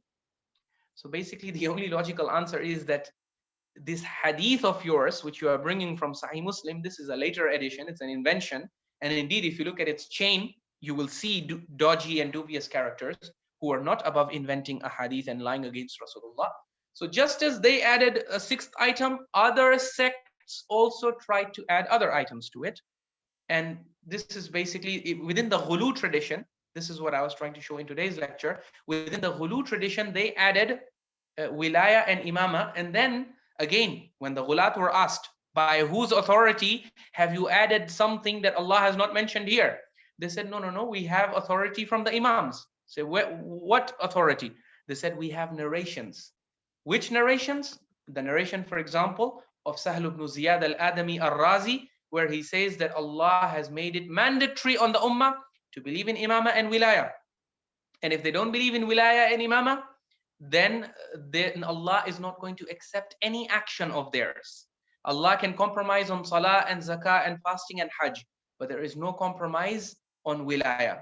This is a narration attributed by Sahl Ibn Ziyad al-Adami al-Razi to the Imam, and it's recorded in Al-Kafi, which is the Shia Hadith corpus, the oldest book of Shia Hadith corpus. So from the narrations, if you go into the world of narrations, you will see that narrations were utilized by scholars to include and to edit the list of core aqaid that has been given by Allah subhanahu wa ta'ala. So I hope that clarifies the matter. Thank you, Syed. Dr. Asghar has raised his hand again, so we'll just see. Thank you, Faisal, for that clarification. So as a follow-up questions, I have two questions. One is the event of Ghadir. What is your perspective on the event of Ghadir and the appointment of the successor of the Holy Prophet? Number two is the Hadith of Thaqalain. What is your perspective? Then I can have some follow-up questions on that. Thank you. Right. So the Hadith of Ghadir is accepted. This is the Hadith of Ghadir has nothing to do with the Ghulaat, except that they tried to add even to the Hadith of Ghadir. So there is a khutbah of Ghadir that was invented by the Ghulaat. It's a longer version of the same Hadith, but they have inserted a lot of stuff to it. It's found in a later book, Kitab al-Ihtijaj. But the actual event of Ghadir itself is recorded in all books of history, Shia and Sunni alike, and they both regard it as authentic. So it is not a point of dispute. The point of dispute was the meaning of the Hadith of Ghadir. So Ghadir happened, the Prophet said, Man kuntu mawla, this is not in dispute. But then again, what the Prophet said at Ghadir, is this the statement that he made, Man kuntu mawla fahada aliyun mawla, is this now a part of the Islamic Aqidah, the core Islamic Aqidah, or is this just a general advisory and instruction of the Holy Prophet? So the Holy Prophet said many things. He even praised Al-Hasan and Al-Hussein.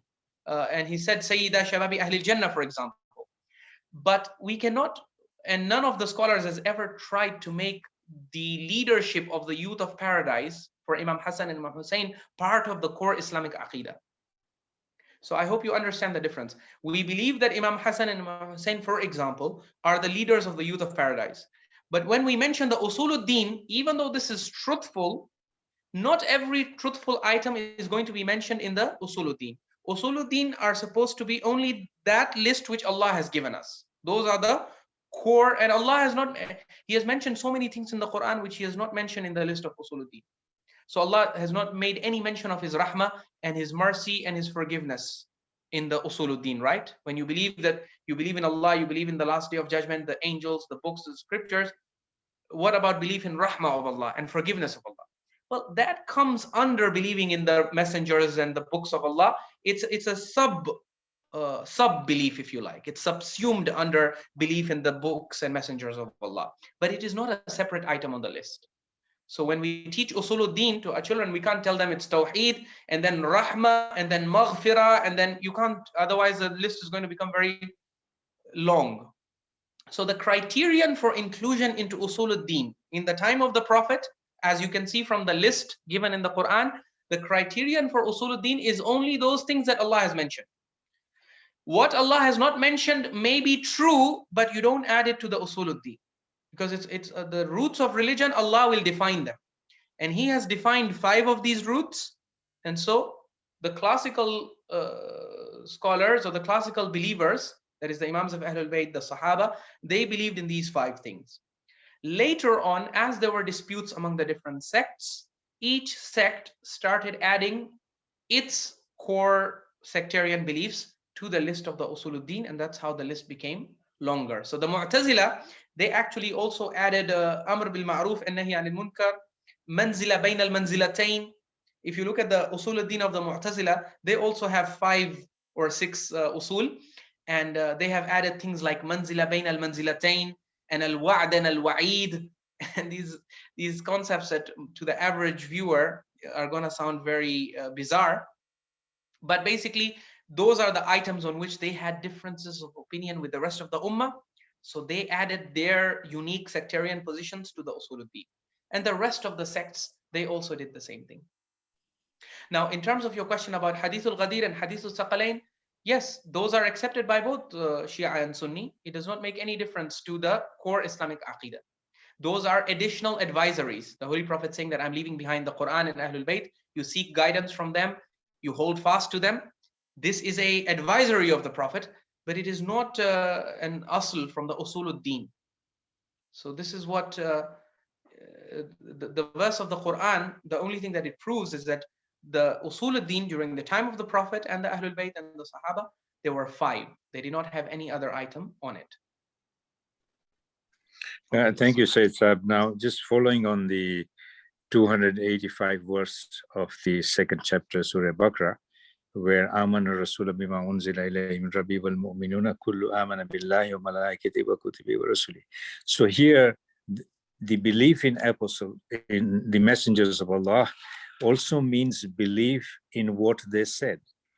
So right. the narration that our Holy Prophet during his time, and it is recorded by more than 20 of his companions, he said, and he's narrated to have said that once I go, there will be a succession of followers, and he gave the names right from Ali to Muhammad to the last one. So how authentic is that narration? Right. So as far as the Hadith of Ghadir and Thaqalain is concerned, their authenticity is not disputed. But the issue here that we are talking about is then adding that to the Usuluddin. We are not, so for example, the Holy Prophet in the narrations, if you go by the narrations, he's also reported to have predicted that after me and before the day of judgment, the Dajjal is going to come. And the Christ is also going to come. Isa alayhi salam is going to come back a 2nd time, for example. And the Mahdi is going to come. Can these prophecies of the Prophet be added to the Usuluddin so that we say that now the Usuluddin are number 1, Tawheed, number 2, Adl, number 3, Risala, number 4, Imamah, number 5, Qiyamah, number 6, the coming of Dajjal, number 7, the coming of Isa, number 8. So no scholar would agree to this today. So in the same way, what the argument that is being made here is that in the verses of the Quran, Allah has given us the list of Aqidah. There might be other things apart from what Allah has mentioned in the verse that might be true, The Prophet might have said it, or we might have seen it with our eyes. For example, I have seen with my eyes that the sun rises from the east and it sets in the west. But can I, and the Quran also confirms this in Surah Al-Kahf, for example, or in Surah Al-Baqarah, the Quran confirms that Allah brings out the sun from the east and he makes it set in the west. The question is, can I add this to the Usul al-Din? So this is what's happening in the Safavid period. Inshallah, in a future lecture, we will also show you the case of the third Shahada, for example, in Adhan and Iqamah.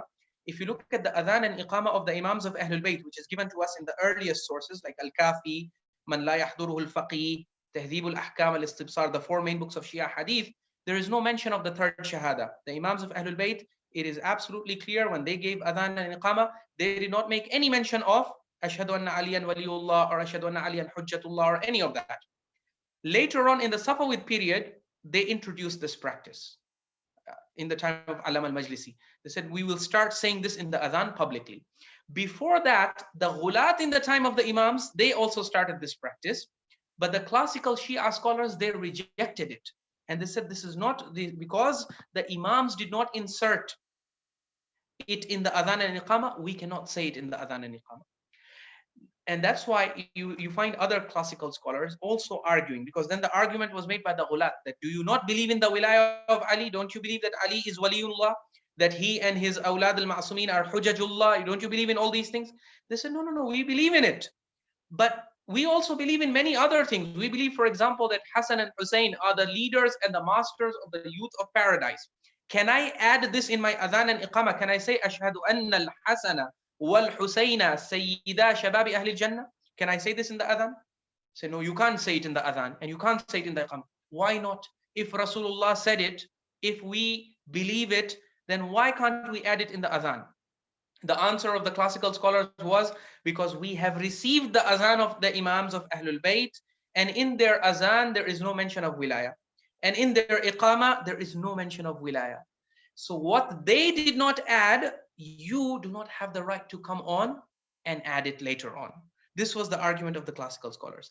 Same thing with Usuluddin, that yes, a lot of the things Rasulullah may have said, a lot of things Imams may have said, we may even believe them to be true, but when it comes to the Usuluddin, can we add those true beliefs or false beliefs to the Usuluddin? No. It doesn't matter whether it is true or false. You cannot add anything to the Usuluddin or to the list of core beliefs that Allah has given you in the Quran. That is the argument that is being made in this presentation. I hope that is clear.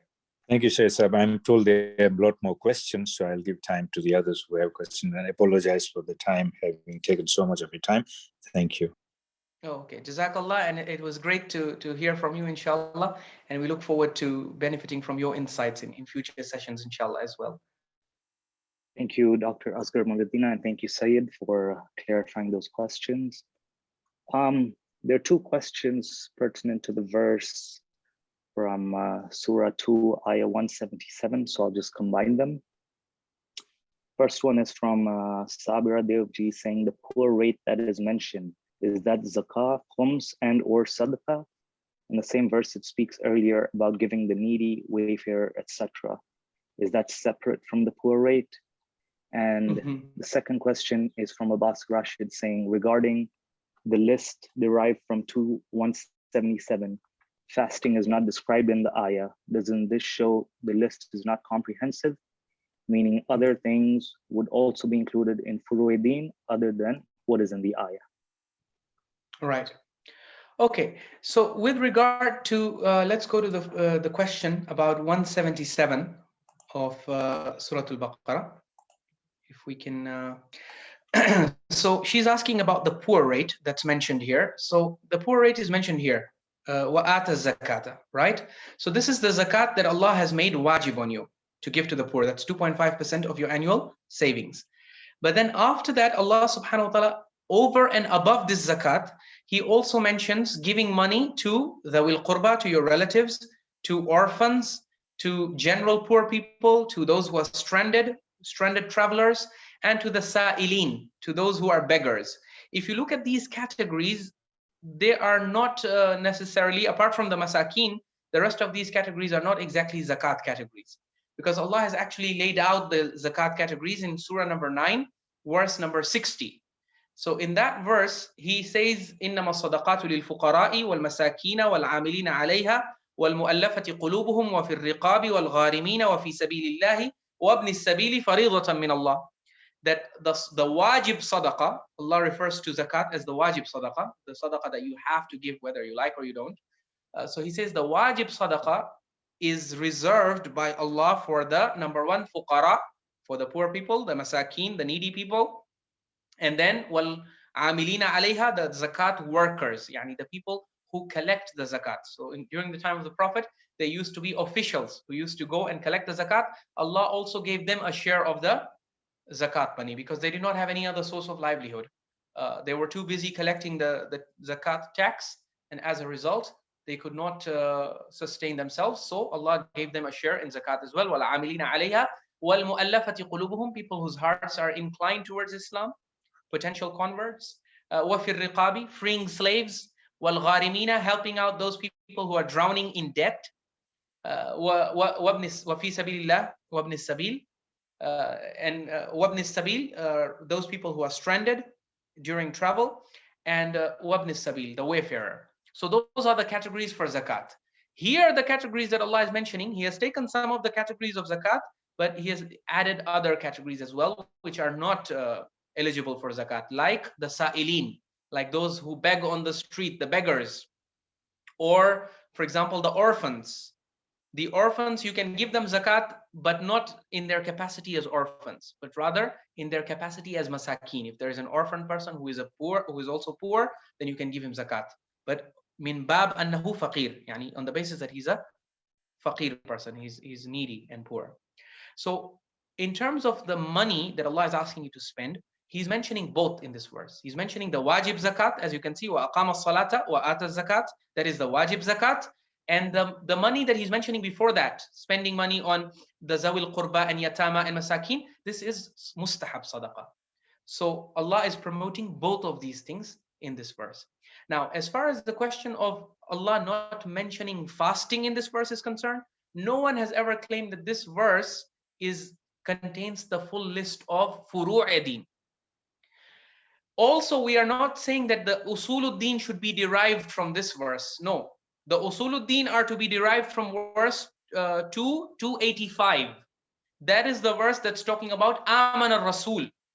This verse is not talking about what the Prophet has believed in, or what the Ahlul Bayt have believed in, what the Sahaba believe in. This verse is giving you a comprehensive roadmap of what righteousness means. But in order to be righteous, you need to have the correct aqidah first, right? Without correct aqidah, Allah is saying your righteousness is not going to benefit you on the day of judgment. So that's why, because Allah wants you to follow He wants you to become righteous, and He wants you to benefit from your righteousness on the day of judgment. When He gives you this roadmap, He starts by repeating the core Islamic aqidah that He gave you in 285, and that He also reconfirmed in chapter 4, verse 136. He repeats that core aqidah at the beginning of this verse, but He does not end the verse over there. But because his goal here in this verse is not to give you the Islamic aqidah, He's just repeating the Islamic aqidah just to reiterate it, okay? To show you that you cannot be truly righteous in His sight unless you believe in the Islamic aqidah. But after defining the Islamic aqidah, He then goes on to mention the deeds and actions that constitute righteousness in His sight. I hope that is clear now. So no one is saying that the usul-e-din and furu'-e-din are to be derived from this verse. No, the usul-e-din are to be derived from 285. As far as the furu'-e-din are concerned, the concept of furu'-e-din is not there in the Quran. It's a concept that was developed later. It's not necessarily a problematic concept.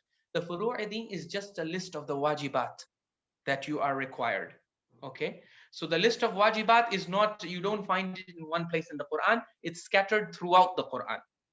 So as long as your list of furu'-e-din for every item in your list of furu'-e-din, you have a verse from the Quran to support it, no problem. You can argue that it is a necessary obligation within the religion of Islam.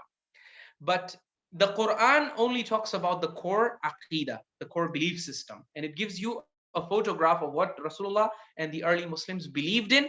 And what we as Muslims today are required to do then is to compare our aqidah today against that photograph that Allah has given us. Everything in our aqidah that agrees with what Allah has mentioned in that photograph, you know 100% it is true and it belongs there. And everything that is not found in that photograph, that is what you need to investigate. Where did it come from? And in most cases, when you investigate, you will see it comes from narrations, which were narrated by narrators who were shady and dodgy and suspicious.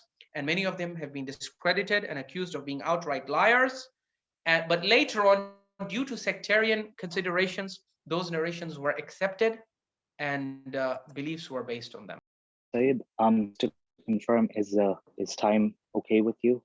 I know we haven't got through too many questions, but are you fine with taking some more questions? Okay, yeah, I think the blame for that comes on me for giving long-winded answers, which then I apologize for that. But yes, mashallah, the questions are often very intelligently framed and they require one to go into a lot of depth. Definitely. So I would apologize for that. Yeah, but you can, yeah, definitely. You can ask. Zara Ramtullah has her hand up, so we will let her take the question first. Zara, if you Assalamu alaikum. I apologize for the noise. My kids are around. But I just wanted to ask a follow-up question to this ayah 177. You just mentioned that the zakat referred to in this ayah is the wajib 2.5%. I've asked other scholars about zakat when mentioned in the Quran, and they all kind of say that this is a general sadaqah. There's no mention of an actual 2.5% wajib zakat that you have to pay. Whenever the Quran refers to zakat, which it does in many places, it's talking about general charity. So how did you come to this conclusion that this is the 2.5% zakat that is required to be paid, that is wajib, a part of the faith? Right. So these scholars are clearly ignoring verse 60 of chapter 9, which I just quoted. In this verse, Allah subhanahu wa ta'ala says, Innama sadaqatu. He talks about sadaqah. He mentions the word sadaqat. You see, people get confused with terminology. When you're reading the Quran, read critically. At the beginning of the verse, you will feel Allah is talking about mustahab sadaqah. But he mentions something at the end that completely shatters that notion.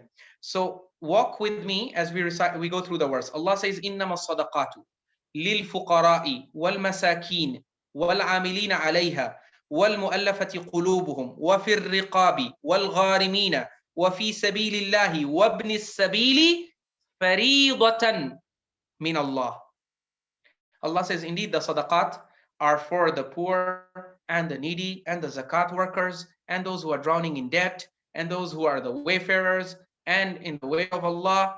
And this is a faridatan min Allah. It is an obligation from Allah. Now, you ask these scholars, Allah is mentioning that the sadaqat have to be given to these categories of people as an obligation from Allah. Ask any scholar, which sadaqah do you know of that it is wajib, it is faridah from Allah? Has Allah made any sadaqah wajib? You say, no, Allah has not. Sadaqah is mustahab. So then which sadaqah is this? That Allah is saying, إِنَّمَا الصَّدَقَاتُ لِلْفُقَرَاءِ وَالْمَسَاكِينِ وَالْعَامِلِينَ عَلَيْهَا وَالْمُؤَلَّفَةِ قُلُوبُهُمْ وَفِي الرِّقَابِ وَالْغَارِمِينَ وَفِي سَبِيلِ اللَّهِ وَابْنِ السَّبِيلِ فَرِيضَةً مِّنَ اللَّهِ. Allah is saying this sadaqah is a faridah. It is an obligation from Allah that you have to give. Whether you like or you don't, you have to give to these categories of people. So the answer, if you go into the books of tafsir, they will say Allah is talking about zakat here. And one of the terms in the Quran that Allah uses for zakat is sadaqat. So that's why sadaqah is of two kinds. Sadaqah is, there is wajib sadaqah, which we call zakat for convenience. Because if we say sadaqah, people are going to get confused. They will think we're talking about mustahab.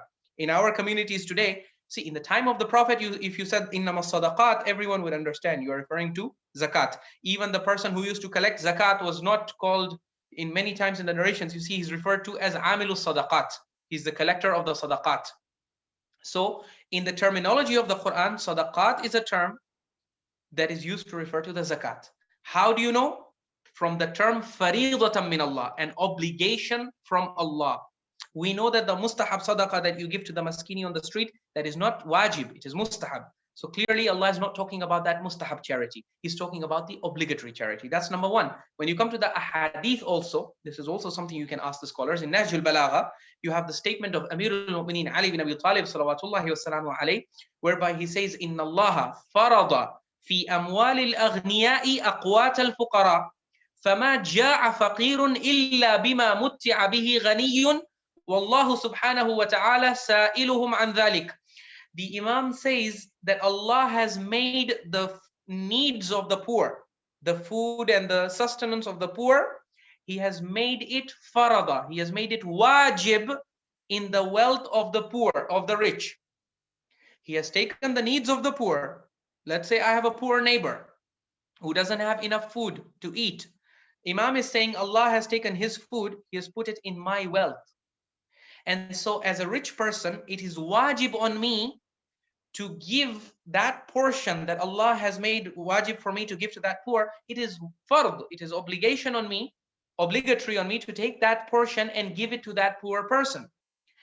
The Imam later on says, فَمَا جَاءَ فَقِيرٌ إِلَّا بِمَا مُتِّعَ بِهِ غَنِيٌّ. He says there is no poor person who starves in this world except because a rich person has withheld the wajib share that Allah had placed in his wealth for that poor person. Yani this neighbor of mine, Allah had taken his food, put it in my account. Okay, I did not give my zakat. As a result, this poor guy is starving. And Imam ends the hadith by saying, Wallahu subhanahu sa'iluhum an dhalik. He says, make no mistake about it. Allah is going to grill and interrogate every rich person on whom zakat was wajib, but he did not give the zakat. Allah is going to interrogate every such person and ask him, why did you not give that poor person his share after I had put it in your wealth? The question is, why did Allah put his share in my wealth? Because Allah says, لِيَبْلُوَ بَعْضَكُمْ بِبَعْضٍ. My policy in the test of the life of this world is I will test you with one another. I will take his money, put it in your account, and then command you to give it to him to see whether you obey me when I tell you to give it to him or not. The kuffar and mushrikeen, they rebelled against this command. They said, what kind of, this doesn't make sense to us. Why should we feed those whom if Allah wanted, He could have fed them Himself? The way He has given us rizq, He should also give them rizq. Why is He? But Allah says, no, this is a test, okay? You're not in Jannah yet. In Jannah, if Allah tells you to give a portion of your food and your drinks to someone else, then you can say, Allah, there is no test here. Why are you doing this? But in this dunya, Allah has said, I am testing you. I will take the wealth of the rich, of the poor, the haqq of the poor. I'm going to put it in your share and then ask you to give it to him. If you give it to him, I reward you and I'm pleased with you. You've passed the test. If you don't give it to him, I will question you and interrogate you on the day of judgment as to what prevented you from giving the poor person his due share. And remember, this share, the Imam says Allah has not made it, He's not talking about mustahab sadaqah, because if He had said, Inna Allah hatha, Allah has encouraged you to give to the poor, then you could say, okay, so He's talking about sadaqah. Sadaqah is very much encouraged and recommended to give. But He says, no, we are not talking about mustahab here. Inna Allah farada. There is a wajib tax that Allah has imposed on the wealth of every wealthy person that he has to give to the poor person.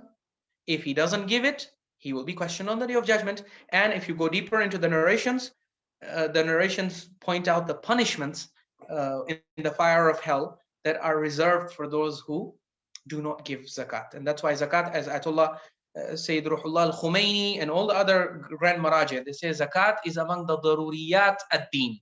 It is among the core practical obligations of the religion. No one disputes that. Thank you so much. Thank you, Sayyid, for that answer. There's also two questions that are quite similar to each other. The majority of Ahl Sunnah also believe in Al-Qadr as part of the core belief system. What is the origin, which I think you've explained. And the other question is, what is Qadha and Qadr? Right. So yeah, I think I touched on this during the lecture, and I mentioned that the Ahl Sunnah, or rather a group of the Ahl Sunnah, who are the proto-Sunnis, the Ashairah, they had a massive debate with the Mu'tazila on the issue of predestination and free will. And the Ahl Sunnah were promoting the idea that everything is predetermined. Okay, Qadha and Qadr, Allah has predetermined and fixed everything. The Mu'tazila were arguing, no, if Allah has predetermined everything, then what is he testing us on? This whole thing becomes a joke. So they said, no, no, no, it's not Qadha and Qadr, it is Adl. They promoted Adl, justice, that Allah is just, and part of his justice is that he cannot tie your hands and throw you into the river and then say, why did you become wet? You know, that's impossible. Allah would never tell you to do this. So in the same way, if everything was predetermined, then there would be no question, there would be no, it wouldn't make sense for Allah to command us to do this and do that and don't do that. If everything has been predestined by Allah, then what is he rewarding us and punishing us for? So this was a major debate that broke out between the Ashairah and the Mu'tazila. The Shia were not even a party to this debate. It raged mainly between, obviously the Shia had a stance on this debate, but the debate was raging between the Mu'tazila and the Ashairah. And the Mu'tazila, they added their position on this issue into the Aqidah. And the Ahlul Sunnah, they added Qadha and Qadr into their Aqidah. And Qadha and Qadr basically means that everything, it's the belief. Qadha and Qadr, literally it means the decree and destiny, okay? Decree and destiny. But what is meant by the belief in Qadha and Qadr is that you believe that everything has been predestined by Allah and it has been decreed by him from before. Excellent. Thank you, Sayyid. The next question comes from Abbas Wali. Salams, do we have any authentic hadith regarding Tarkul Awla? Topic that has to do with the bahth of isma and infallibility, and it's something that needs a detailed discussion. Obviously, there is this concept of Tarki Awla. We can discuss it, inshallah, starting with the Tarki Awla that's attributed to Prophet Adam alayhi salam. This can be a separate lecture because we need to go in depth. As far as Laylatul Qadr is concerned, the 23rd and 27th night both are mentioned in both Shia and Sunni narrations. Mention of the 23rd night is also there in the Sunni tradition. So this is not something that we can blame on the Safavids. Yes, what we can say happened in the modern period is that there was polarization in the sense that, like, from what I observe today, it's like the Shia have monopolized, or they have established the 23rd night as the main, whereas the Sunnis have established the 27th. But this is at the level of the awam, the public that doesn't know better. If you go and interview expert Sunni scholars and expert Shia scholars, both of them will tell you this 23 and 27, this is just the mashhur, okay? This is just the famous. The reality is no one knows. The real Laylatul Qadr can be any odd night in the last 10 nights of Shahr Ramadan. That's all we know, is that it can be the 21st, it can be the 23rd, it can be the 25th, 27th, 29th, it can be any of these nights. And you cannot say with certainty that it's one of them. The public has come to, so within the Shia, it's more popular to view the 23rd as the definitive night, and no one can deny that that is a possibility. Within the Sunni circles, they have this, the 27th night is more popular. But both scholars on both sides will agree and admit that if you go by the narrations say any night among the last 10 nights. Yes, you have individual narrations emphasizing the 23rd night. You have some narrations emphasizing the 27th night and saying that it's more likely, but there is no definitive stance on this. It could be any of the last 10 nights. Thank you, Sayyid. There's a question saying, I don't understand what the motivations of the Ghulaat were. Did they genuinely believe what they were spreading? What gain did they get from perpetrating such lies? They seem to have known that they were minimizing the text of the Quran in favor of their own made-up hadith. Was there some financial gain for them? Yeah, in the beginning, if you had been attending all these lectures, when we talked about Al-Mufaddal ibn Umar and the growth of the Ghulaat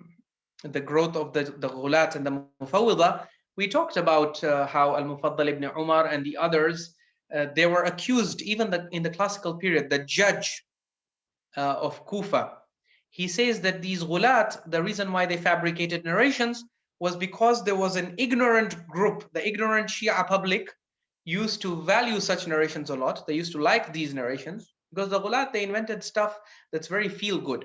Okay, if you look at their narrations, they give you a version of religion that makes life very easy for you, in the sense that, you know, you just have to believe in their beliefs and you get salvation. You don't have to work very hard on ibadah and salah and zakah and fasting and all those things that the Quran promotes. So the Ghulaat definitely had a financial motive. They also, but that was not the only motive. If you go into the motivations of the Ghulaat, the reformist scholars like Ayatollah Sheikh Hussein al-Radi has written a lot about their motivations. Ayatollah Sheikh Jafar Subhani has also written about this. We referenced this in past lectures. He says his theory is that they were agents of Banu Umayyah. They were being paid by the Banu Umayyah to exaggerate the status of the Imams so as to turn the mainstream Muslims away from the Imams and repel them from the Imams. Because when the mainstream Muslims hear that the Imams of Ahlul Bayt are making outlandish, weird, supernatural claims about themselves, the mainstream Muslims are going to start doubting the Imams. And indeed, in the beginning, that is what happened. I shared with you in one of the presentations in the past, I showed you how some very early Sunni scholars started declaring Imam as-Sadiq alayhi salam as da'if fil hadith. They started saying Imam as-Sadiq is a weak narrator, na'udhu billah. Why? Because they said, look at his narrations. He's narrating things against the Quran. And indeed, if you look at the narration I just presented in this lecture in the past, which the Ghulaat attributed to the Imam, in which he says that the Quran that Jibreel came down with on the Prophet had 17,000 verses. Now imagine if the rest of the Muslims hear this narration and you don't tell them that it is made up and it is fabricated, they just, and in Al-Kafi, it is not mentioned it is a fabrication. Al-Kafi, the author just lists it, the compiler. He says this is one of the narrations. So if a mainstream Muslim sees Imam al-Sadiq is saying the actual Quran had 17,000 verses, what is the normal average Muslim going to say? He's going to say this Imam al-Sadiq, na'udhu billah, is not he doesn't look like a right person. He's making false claims about the Quran. He's claiming the Quran has been changed. So the Ghulaat invented all their filth and all their lies. One reason given by Ayatollah Jafar Subhani for this is they wanted to discredit the Imams. By exaggerating their status, they wanted to undermine the position of the Imams and blacklist the Imams in the eyes of the mainstream Ummah, so that the mainstream Ummah should never take guidance from the Imams. They should view the Imams as these, na'udhu billah, founders of a deviant cult with weird and outlandish and strange claims. So they should reject the guidance of the Imams and they should follow other trends and other thought patterns. That was one motivation. But for what purpose would they do that? Would they, like, were they being paid to? Is it a political move by people in power? Just as you mentioned that Abu Huraira was maybe unduly politically influenced, right? So this was the main motivation, was a political motivation. They were being threatened or being motivated politically by those in power to mass produce these hadith. To one thing, this is just one theory I've shared with you. In his encyclopedia Al-Milal wa Nihal, it's an encyclopedia about Muslim sects, and he talks about the deviant sects. He talks about the Ghulaat and Mufawwida, and then he discusses their motivations. So his theory is that the Banu Umayyah and the Banu Abbas were paying these Ghulaat to invent lies and attribute these fabrications to the Imams. Now, this theory may be true in the case of some of the Ghulaat. There are other scholars and researchers who can challenge this, because we have uncovered evidence that many of these Ghulaat were actually killed by the Banu Umayyah and the Banu Abbas. So then if they were on their payroll, then how do you explain them? Why would they kill people who are on their payroll?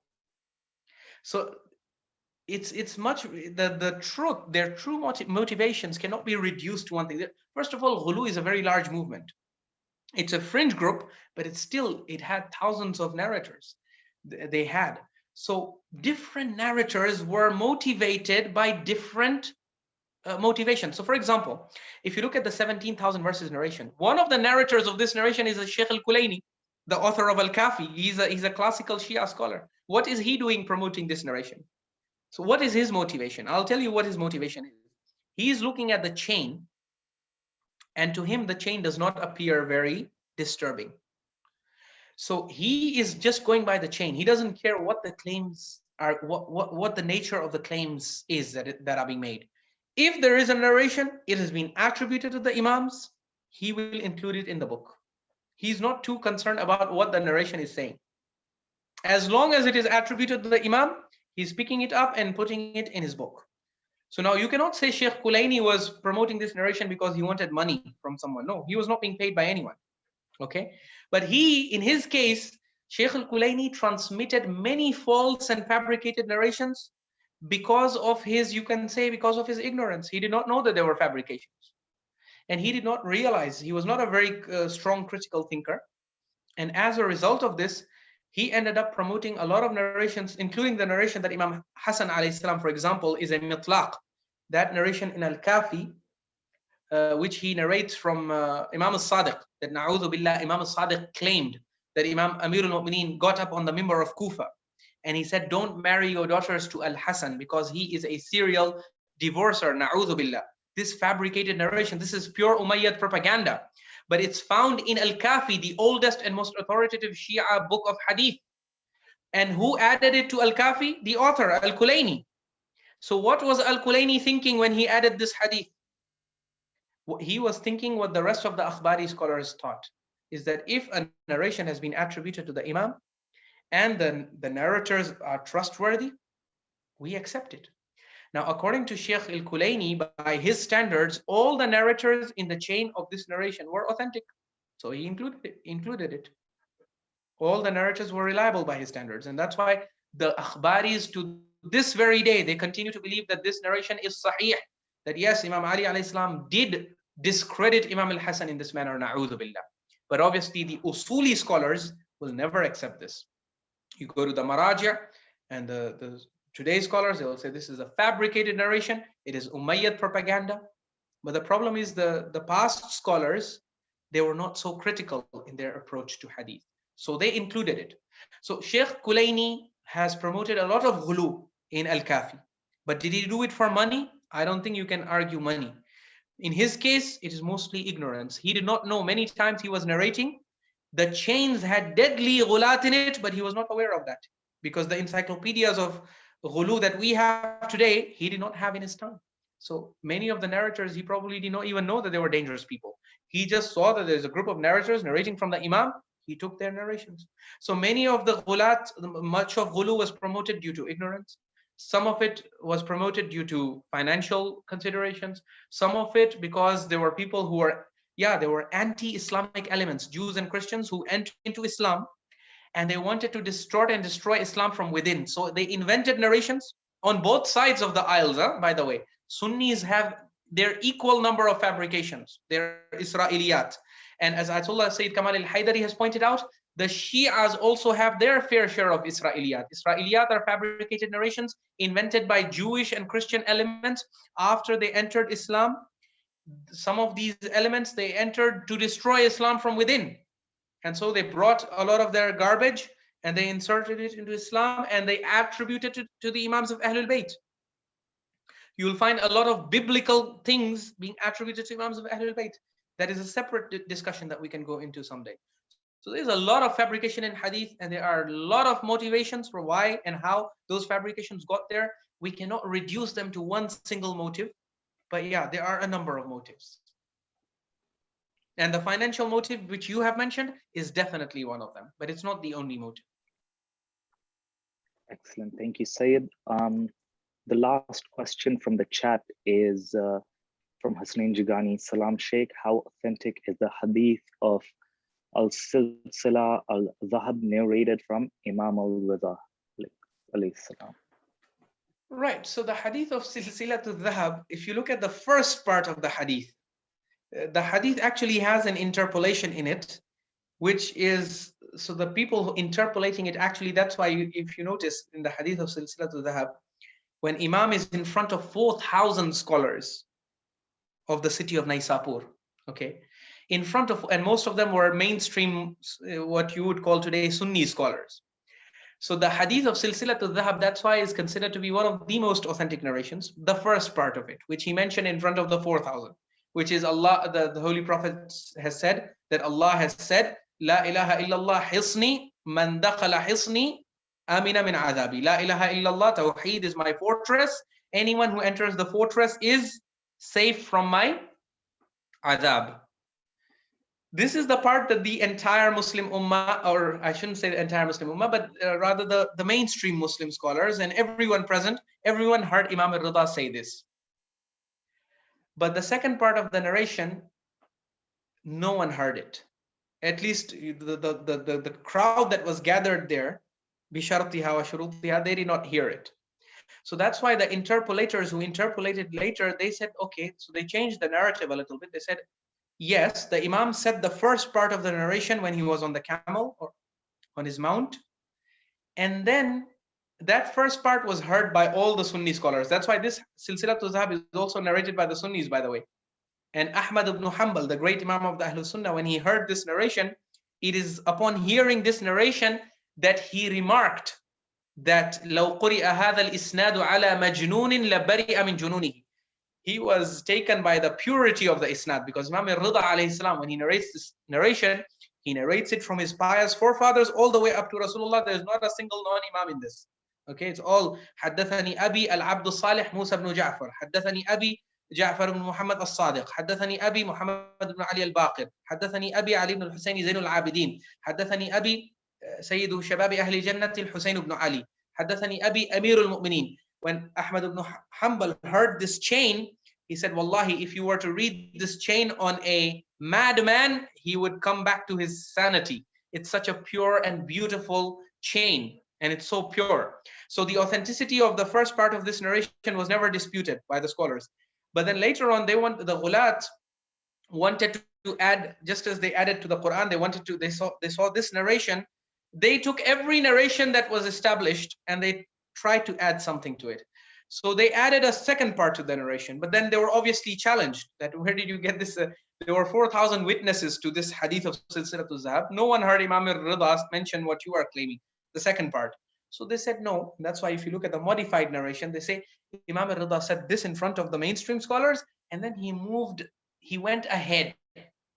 And then in private, he told to some of his companions that there are conditions for this, and we are one of the conditions. So this is how the Ghulaat, they promoted the second part by saying, well, he did not mention this in public, but he mentioned this to us in private.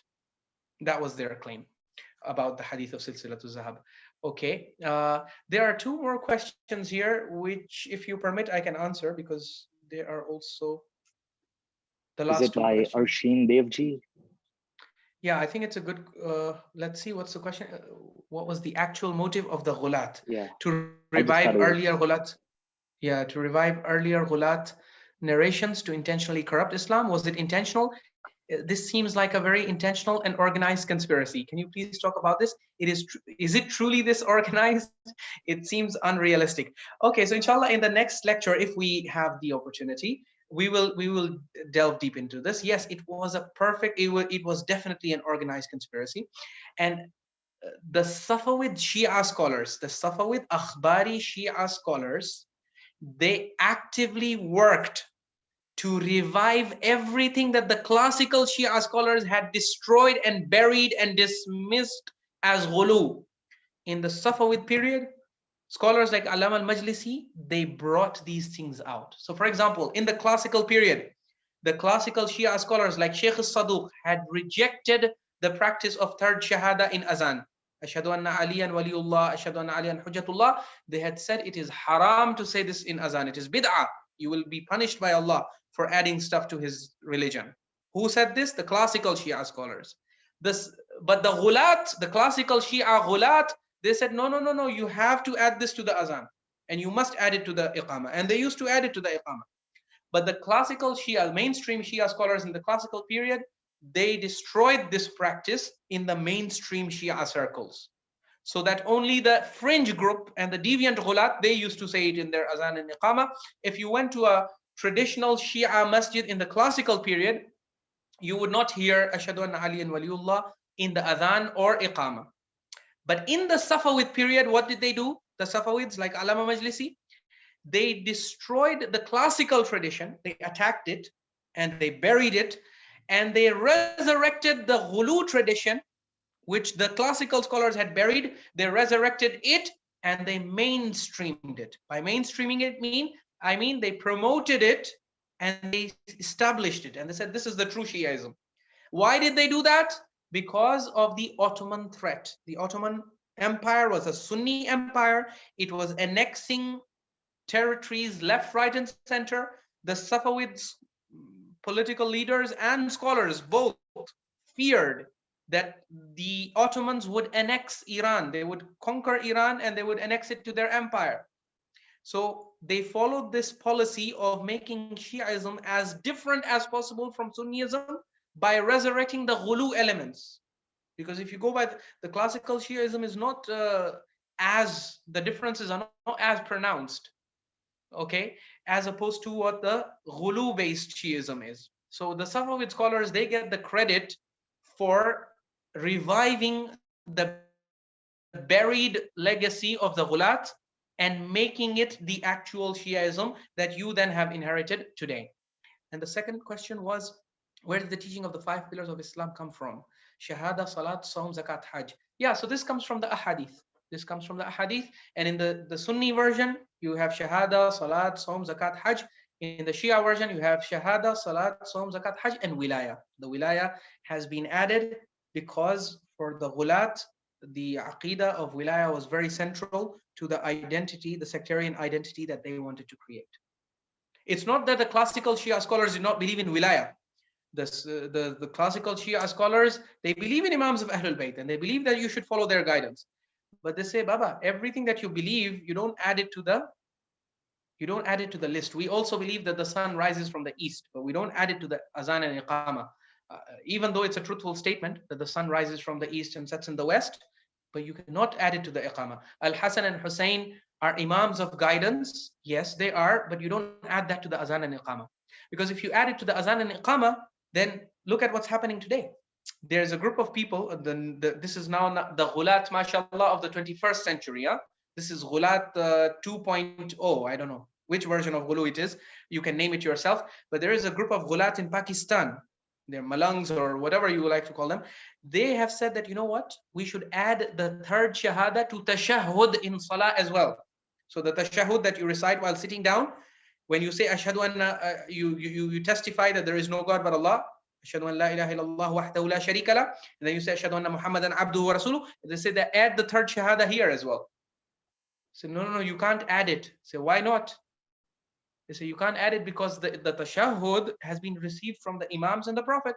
And it is established. Go and ask any marja. He will tell you, Imam and Rasul did not recite the third Shahada in tashahhud.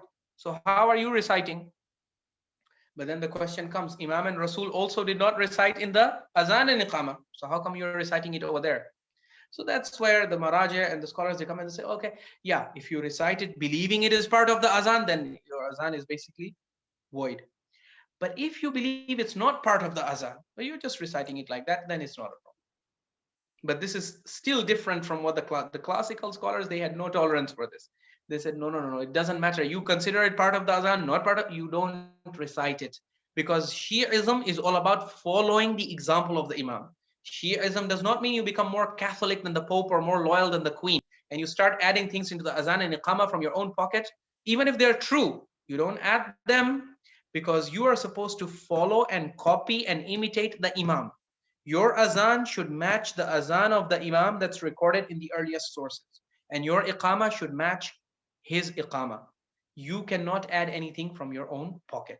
This was the position of the classical scholars.